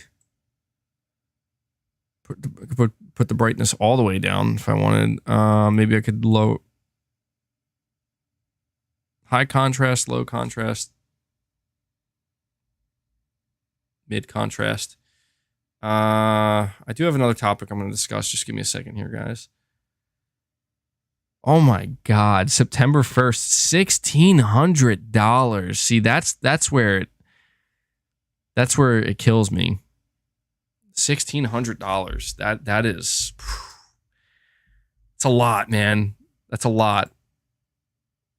The reason why I don't think I could, I don't know. Does that look worse with the does it look worse with the contrast lowered? What do you guys think? Should I turn the contrast higher?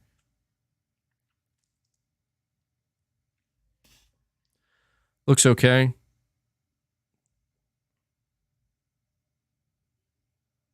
I'll just leave it for now. But yeah, dude, that's the thing is, you know, I was like watching the breakdown of this Sony Xperia phone, and I'm like, man, this thing looks awesome. And, you know, they're trying to sell you on it and whatnot. But when I look at the price of it, I'm like, the truth is I don't know that I would be able to use everything that this cutting edge piece of technology, this cutting edge phone is offering. And I think I would end up feeling bad because it's like 1600 is a lot for a phone. And, you know, if I was like always vlogging or something, or I felt like I don't really take a lot of photos. I don't really game on my phone. So it's, you know, it's that type of situation that makes me feel like, you know, I don't know. I don't know that I could justifiably spend that type of money on a phone that I'm pretty much just going to use for Twitter, YouTube, and texting and phone calls and stuff like that. And that's about it. You know what I mean? But I know that they announced Pragmatic Cat. Maybe you can tell me. I'm going to read your other super chats in a second. I know that they announced another phone. I think it was like, what did they call it? The Xperia 10 4 or something like that. And I think that's more like the budget one. How much is that one going to be? Surely it has to be significantly cheaper. But you're saying here, Square Enix mismanaged the Tomb Raider IP because it was more important for them to focus on their Japanese IP. I hope Sony buys back the Tomb Raider IP after Embracer Group corrects the management. Dude, I don't know what's going on with Square Enix at this point. They're confusing the hell out of me because they sold their studios, and then they just recently said, I think during their investor report, that they're planning to buy more studios or create more studios. And it's just like, I don't know. It's just weird because, like, you know, everybody was under the impression. It just seemed like Square Enix hated their studios that they just sold. Like, they're like, we hate these studios. We're just gonna get rid of them. But yeah, I mean, I'm fascinated to see the next Tomb Raider game that's still in development. Unreal Engine 5 and Pragmatic Cat again. Thank you, buddy. You're saying NFTs should be open source, custom, limited or unlimited microtransactions like gear and uniforms in a game as a service. I don't know what's going to happen to NFTs, man. To be honest, I think NFTs are. I think they're done already. Like, I mean, speaking of Square Enix said that we're going to take the $300 million that we got from selling our studios and we're going to invest that into the blockchain, into NFTs. For them to immediately turn around and be like, actually, we're going to reinvest. We're going to put this towards our core gaming strategy. And I'm like, okay, that was a very quick turnaround. It was pretty funny. It was pretty funny. Rashdam V2, you're saying thoughts on the new Sony XM5s? I'm not sure what that is. Oh, is that the I'm pretty sure you're talking about the new headphones. I haven't looked too much into them. I just kind of caught like an IGN post where they were like, these are the best wireless headphones we've ever used. And yeah, I'm not that surprised, man. Sony really, they're still like a top tier tech company in a lot of ways, and electronics company. And my whole thing is like, I would love for Sony to make a pair of headphones like that, but like with the PlayStation branding. I know that they have the Pulse headset, but I think that this pair of headphones, isn't this like a really premium pair of headphones, like a couple $100 or something like that? I think Sony should make like a headset that's super, super high end and premium like that for, yeah, they're $400. Okay, that's pretty extreme, but still, like, why not? You know, and well, can they be used? Can the headphones be used with the PS5 wirelessly? I don't think so, right? And I think that's kind of the problem. They should just make these compatible with the PS5 if they're not. Yeah, I don't think you can use them wirelessly on the PS5, unfortunately. And to me, that's so weird. That's so bizarre to me. Like, that to me, that's a great selling point. Because they sound probably with the audio jack, if it has one. That would make sense. Plug them into the controller. Yeah, but I don't know, man. It's like, if you're paying that much money for a pair of headphones, you would want to use the wireless feature, right? Anyway, Something I want to talk about, this will probably be the final topic of the stream, but this is one that I'm very passionate about, and I want to talk about a little bit more in depth. During Sony's recent earnings call, something that they discussed once again is they were asked during that call, what they're planning on doing with their games in terms of releasing them onto a service, and if they're going to do day and date. Now, I figured Jim Ryan already kind of made this pretty clear. I don't think Jim Ryan could have made it any more clear. They're not putting their games into PlayStation Plus or into a service day and date. And I think the day and date part is important because I think not enough people are paying attention to the fact that Returnal is launching into PlayStation Plus Extra when PlayStation Plus Extra launches. This is a game that is just a little over a year old. So it's clear that Sony is okay with putting their games into a service, just not at launch, probably nowhere near launch. And I don't think they're ever going to do it. I really don't, because when Jim Ryan, I don't mean to keep talking about it, but I just think it's really important. When Jim Ryan said that we believe in games as a service over, a subscription service where we put our games in, I think that kind of said everything we need to know. Like when I heard him say that, I'm like, yeah, they're not putting their games into a service day and date. And anybody who thinks that they're doing that, I'm not saying it could never happen. I'm not saying that. But I will say that it's not going to happen anytime remotely soon. But once again, Hiroki Totoki, Sony CFO, he was asked this question, and I want to see if I can bring the quote up. Let's see, Sony Hiroki Totoki, games quality. I just want to see if I can find that. Oh, wow. Okay. I typed that in really wrong. Sony game quality service. All right, here we go. Sony CFO insists that AAA game quality will deteriorate if it adopts a Game Pass style strategy. Sony CFO Hiroki Totoki has reiterated the corporation's belief that the quality of its first-party games would decline if they were added to PlayStation Plus on day one. The company's new PS Plus subscription service will begin rolling out this summer and include a library of hundreds of games. However, unlike Microsoft's Game Pass service, they will not be adding first-party games on the day of their release. Speaking as part of the Q&A session following Sony's financial results this week, CFO Totoki inferred that were Sony to follow Microsoft's Game Pass model, it could result in fewer resources allocated to first-party titles and thus a decline in quality. AAA titles on PlayStation 5, if we distribute them on the subscription service, we may need to shrink the investment needed for that. That will deteriorate the first-party title quality, and that is our concern. So we want to make sure we spend the appropriate development cost to have solid products and titles to be introduced in the right manner. Now, here's what I want to say. I don't know how many of you watched my video that I put out on this topic, but I went in pretty hard.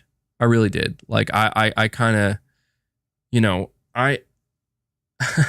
I did not hold back, and there's good reason for that. If there's one narrative that I am tired of seeing and tired of reading and tired of hearing about, is this narrative coming from people who don't fucking care about the PlayStation platform and don't play on the PlayStation platform. People who are busy, playing on other platforms and worried about getting the best deal that they can get. I'm tired of being told by individuals who are not part of this community what we want and what we should want, what we should and shouldn't be okay with. And I'm also tired of them talking as if they know better than Sony. Now, I'm not trying to overly defend Sony. Like, I'm not going to sit here and say that Sony doesn't want our money, guys. That Sony doesn't want to maximize their profit from us, guys. Of course they do. We all know this. You know this. I know this. This isn't news. Microsoft is the same way. Microsoft wants to make profit eventually off of their Xbox Game Pass subscribers and Xbox players. This isn't some kind of sin. It's just business. Okay. Now, I'm a firm believer in there's a right way to do it and a wrong way to do it. And I personally think, just speaking as a PlayStation enthusiast, as a PlayStation fan, that I think PlayStation's doing it the right way. And that is, yes, they want to make money. And yes, they want to sell a lot of games. But they also know that there's a formula, a winning formula. More importantly, a formula that works well. Well, you're saying it's greed, so it is a sin. Yeah, I guess. Thank you for that, Sunscream. Technically, it is a sin. On a very technical level, yes, it is. But you know what I meant. Like, I'm just saying this is the purpose of a business, to make money, you know? And I guess greed is technically at the heart of that. But I'm just simply trying to say that I love to hear this from Sony, and I do not care what anybody has to say who's against this, because as far as I'm concerned, like, hey, are you okay with, you know, paying $70 for God of War Ragnarok? And if their answer is no, that game doesn't look worth $70. That game should be free or you know, $10 on a service. I'm done listening. I'm done listening. Because you're not, like, you're living in a bizarro land, some delusional state of mind where it's like, that's not going to happen. That's not that, like, you'll never get that. I'm just going to be real right now.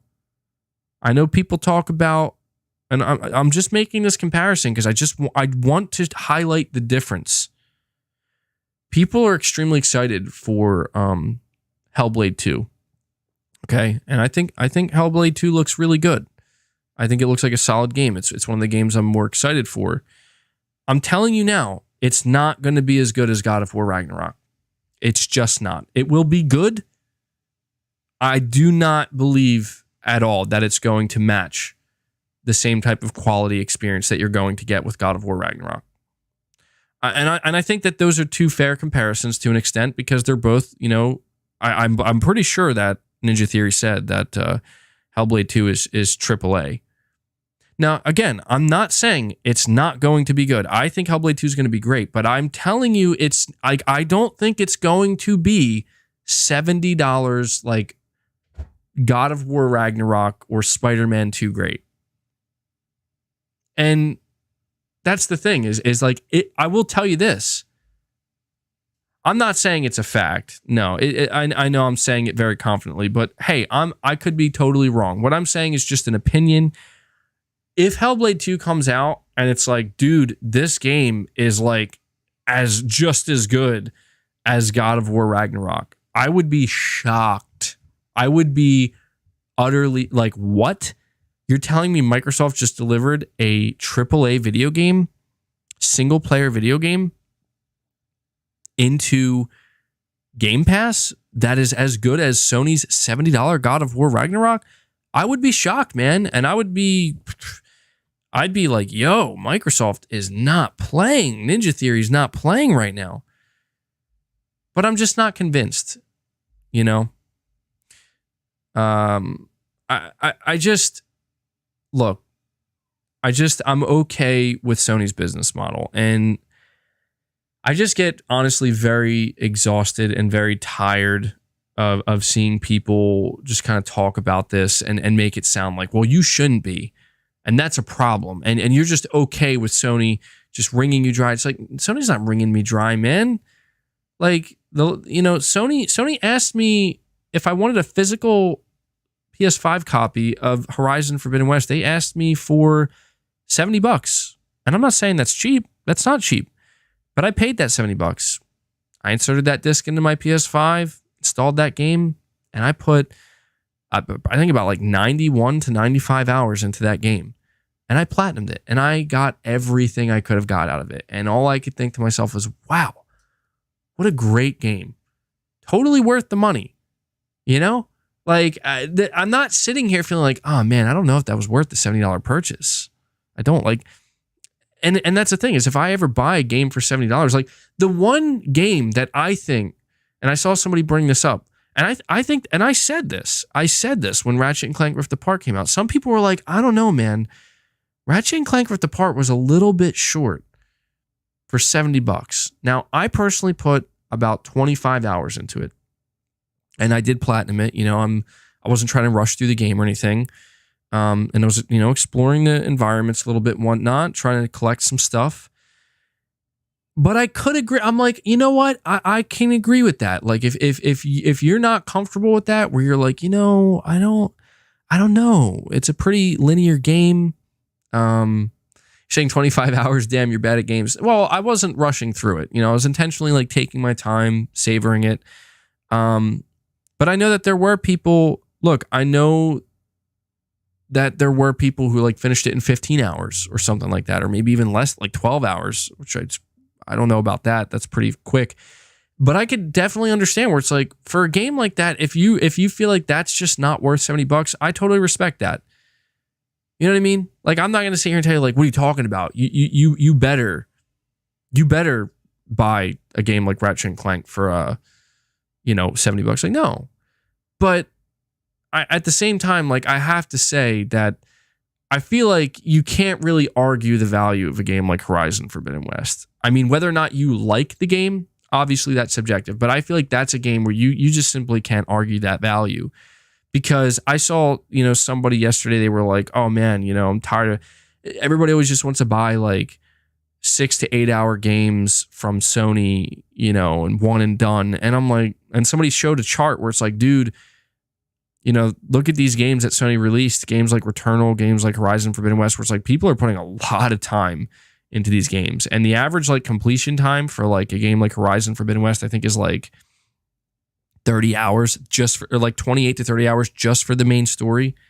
That's like no side content. If you want to do the side content, it's like 50 something, 60 hours. If you want to do everything in the game, it's like 70, 80. And I'm like, that's what I'm talking about, man. It's like that's a lot of content. That's a lot of stuff to do. And I just feel like you can't really argue that value. And I've always said that, like, look, if Microsoft can consistently deliver games like that can match that consistently in a service for $10 a month, I would be surprised. And I would give them a lot of credit. But I just don't think that can happen. And that's why Sony is saying this, just so everybody knows, because they can say it. Because Sony is able to say, like, we don't see games like Horizon Forbidden West. We don't see games like God of War Ragnarok or Spider-Man 2 or Ghost of Tsushima or Demon's Souls and whatnot. Like, we don't see games like this launching into the competitor's gaming service. That's not what we're seeing. I mean, I know people talk about like Forza Horizon 5, but yeah, I mean, Forza Horizon 5 is a high quality game, but I don't know, man. I don't know that that's the game that's going to do it. Darkborn, you're saying, I think Sony wants to break profit and make like 2 times or something and then drop it on a PlayStation Plus tier so they can entice people to sub that didn't buy it. Yeah, that's how I see Sony leveraging PlayStation Plus Extra and Premium. I think one of the games that Sony will probably bring to the service at some point. I don't see, the way I see Sony doing it is like this. I see Sony releasing their games at full price at launch and then allowing that game to be out for like a year, maybe 2 years. I think it'll be longer than a year. I think it'll definitely be longer than a year. Like, I think the game will have to be out for like 2 years, 3 years. By the time you get to the second or third year, the game's older now and people have already, it's not really selling anymore. Then I think Sony will port the game to PC. A great game that I want to use as an example here is Demon's Souls. The fact that Sony has not announced a Demon's Souls PC port yet is shocking to me.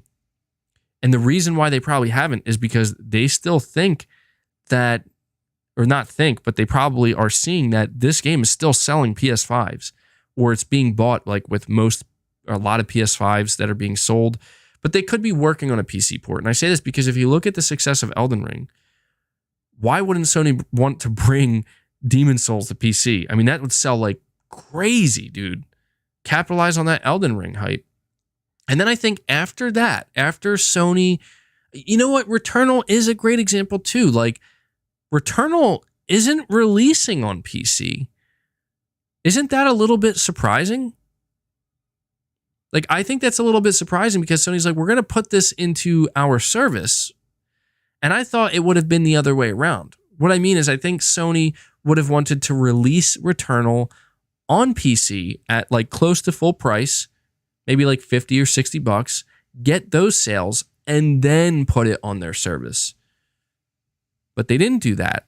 And I guess ultimately what this comes down to is there are certain aspects of Sony's business model that are completely predictable, but there are also certain aspects that are completely unpredictable.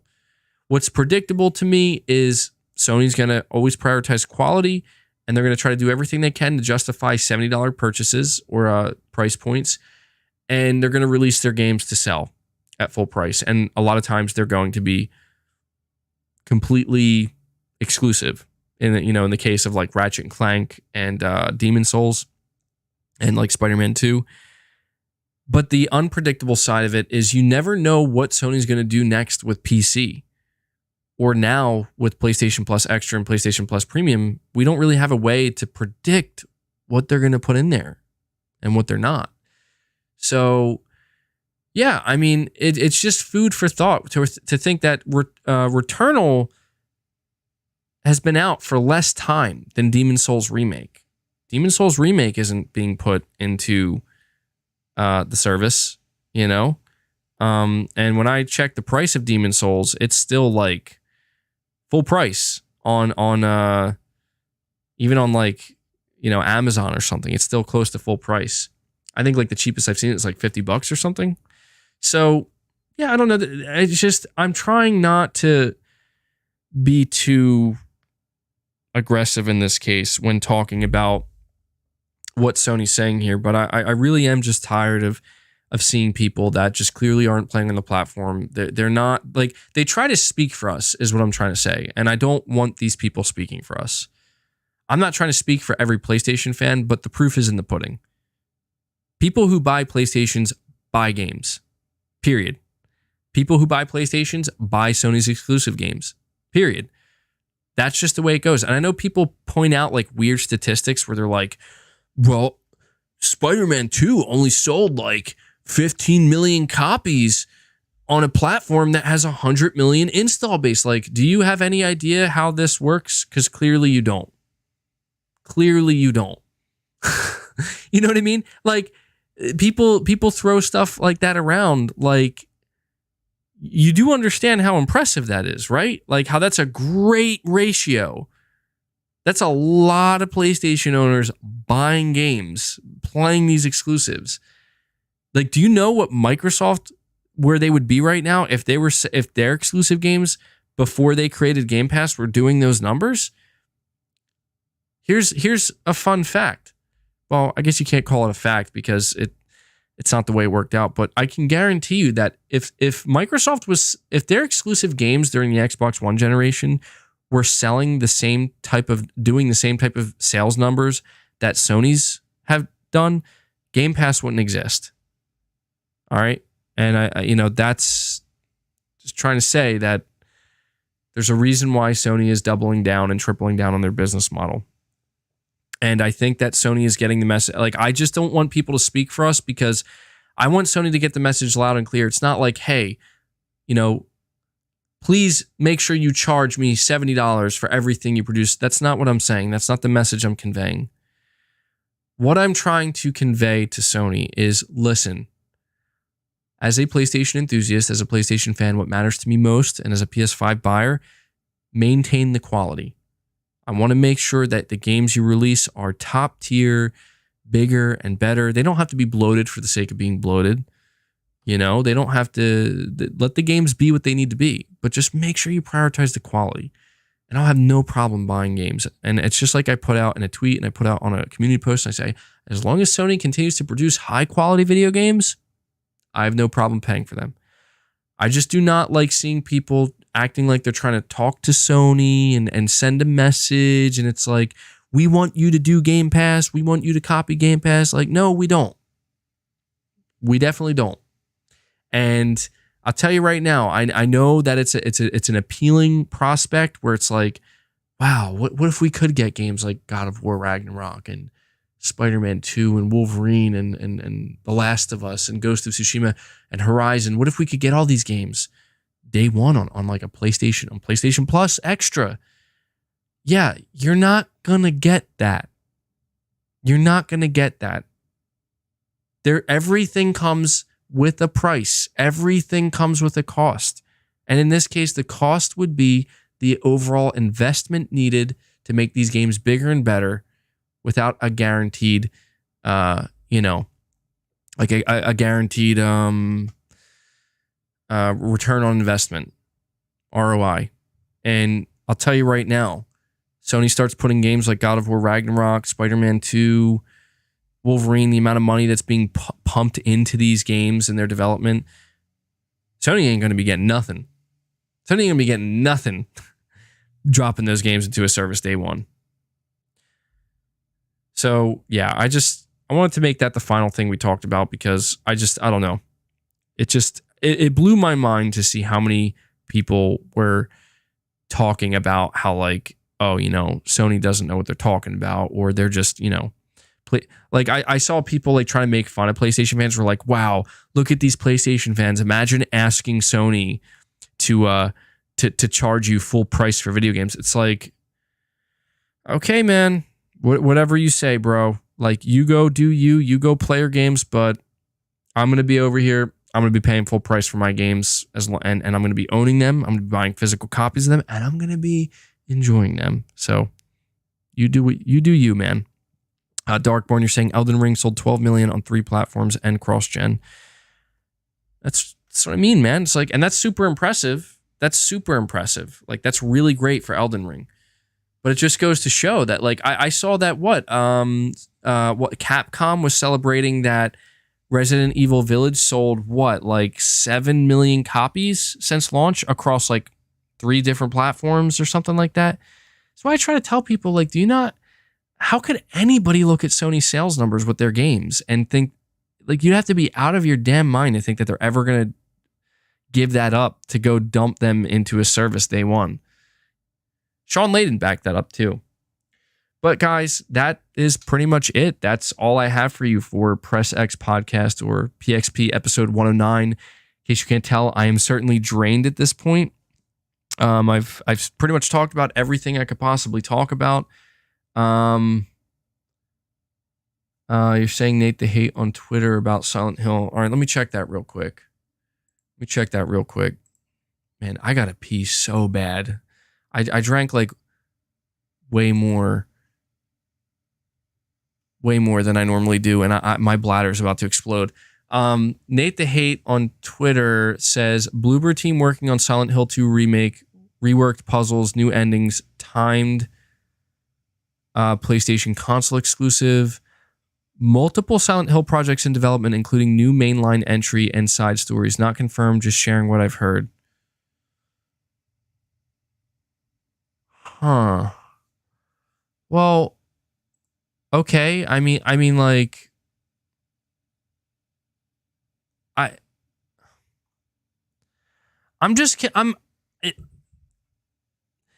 okay. I'm starting to get like kind of pissed. All right, I'm not. No. I'm gonna reel it in. See, just when I thought I was out, they pulled me back in. I'm just gonna say this.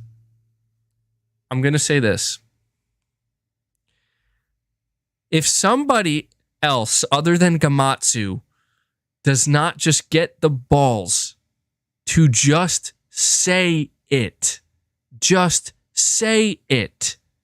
we know Blooper Team's working on Silent Hill. It's been publicly stated that Blooper Team struck a deal with Konami and they practically spilled the beans themselves. No one fucking cares about. You know what? I'm sorry. I'm 4 hours deep, bro. All right, I'm trying to keep it together. I'm not saying no one cares. A Silent Hill 2 remake actually sounds pretty good. I mean, there's a lot that could go wrong here. This is a beloved game, okay? I'm just saying, if there's fucking more, please stop. please stop saying, like, I heard somebody else is making another game. Did you know there's more than one Silent Hill game in development? Guys, did you know that there's more than one Silent Hill game? That was a weird noise. In development. Did you know this? I want you to know this. There's more than one Silent Hill game in development. I mean, how many times, how many more people across the industry are going to have to fucking come out and say, did you know? Yes, I know. I know. I've heard it. Would you please tell me who the fuck is making this other Silent Hill game? Because if not, zip it. I don't want to hear it. I don't care if it's Jeff Grubb. I don't care if it's VGC. I'm telling you, man, I want Gamatsu. Gamatsu, if you're listening to this, I know you're not. Gamatsu, reach out again to your source and reconfirm that shit. Please, reconfirm, because I'm telling you, Gamatsu's the only one that had the balls, man, to just say it. I'm sorry, man. It's because I got excited for a moment. I'm like, oh, man, somebody else is coming out, and they're going to let us know. They're going to let us know the scoop. Who's the other team? Like, okay. No, we're not learning shit. We're not learning shit. Nobody's saying nothing. All right. There. I turns out I had one more rant left in me. Look. All right. I'm gonna let's reel it in. Bring it back. Let's bring it back. I'm gonna calm down. I'm just gonna get down to it. I'm gonna simply say this. It's never simple. I got to stop saying that. I'm just going to get to the point. I'm going to be simple. I'm not going to do anything. I'm just going to keep rambling is what I'm going to do. I'm going to keep turning into a psycho, and that's just what's going to happen. That's what continues to happen. It doesn't matter what I say. That's what always happens. Oh, my God. Kariva, you're saying Sony hates cross progression. Alex Mercer, the prototype. Did you know they're making more than one Silent Hill game? Did you know they're making more than one Silent Hill game? I'm going to put that on a damn shirt and sell it. Did you know they're making more than one Silent Hill game? Did you know there's more than one Silent Hill game in development? I just want to say this, and I promise I'm done after this. I got to go, man. I got to go. Did you know they're making more than one Silent Hill game? I'm sorry. I'm just going to say that to me, it's pretty clear. It's pretty clear that there's a lot going on with the Silent Hill IP, okay? And I get this feeling. I've had this feeling. This feeling won't go away, and it's only getting worse over time. The more I see insiders, the more I see rumors, and it doesn't matter. And we got this guy, Dust Golem, who's getting copyright strike by Konami. There is very clearly something big happening that no one wants to ruin. No one is willing to do it. And do you know why? Because I promise you that whatever's going on is so it will end your career. All right? MBG wakes up in the night talking about Silent Hill. Bro, I wake up in cold sweats, panicking. I'm like, Silent Hill? Where's the second Silent Hill game? I'm dreaming about it, bro. But that's what I'm trying to say, is that it's very clear that there's some major thing going on that no one's going to ruin their career spilling the beans. No one's going to cancel themselves, and they will get canceled, not by the public, but by the, oh boy, you want to talk about getting lawyers on somebody? All right. Let's recenter myself here. Deep breath. And that's it. That is the end of Press X Podcast, episode 109. I'm going to extend a big thank you to everybody who hung out with me for the past 4 hours and 20 minutes.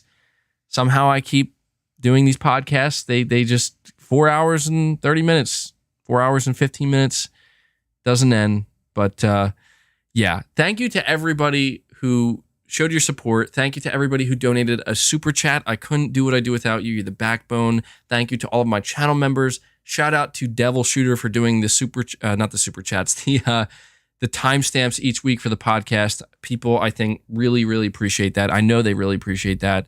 So, yeah, we'll see what happens with Silent Hill, okay? And we'll see if we get any more news on it this week. But, yeah. All right, guys. Did you know that there's more than one Silent Hill game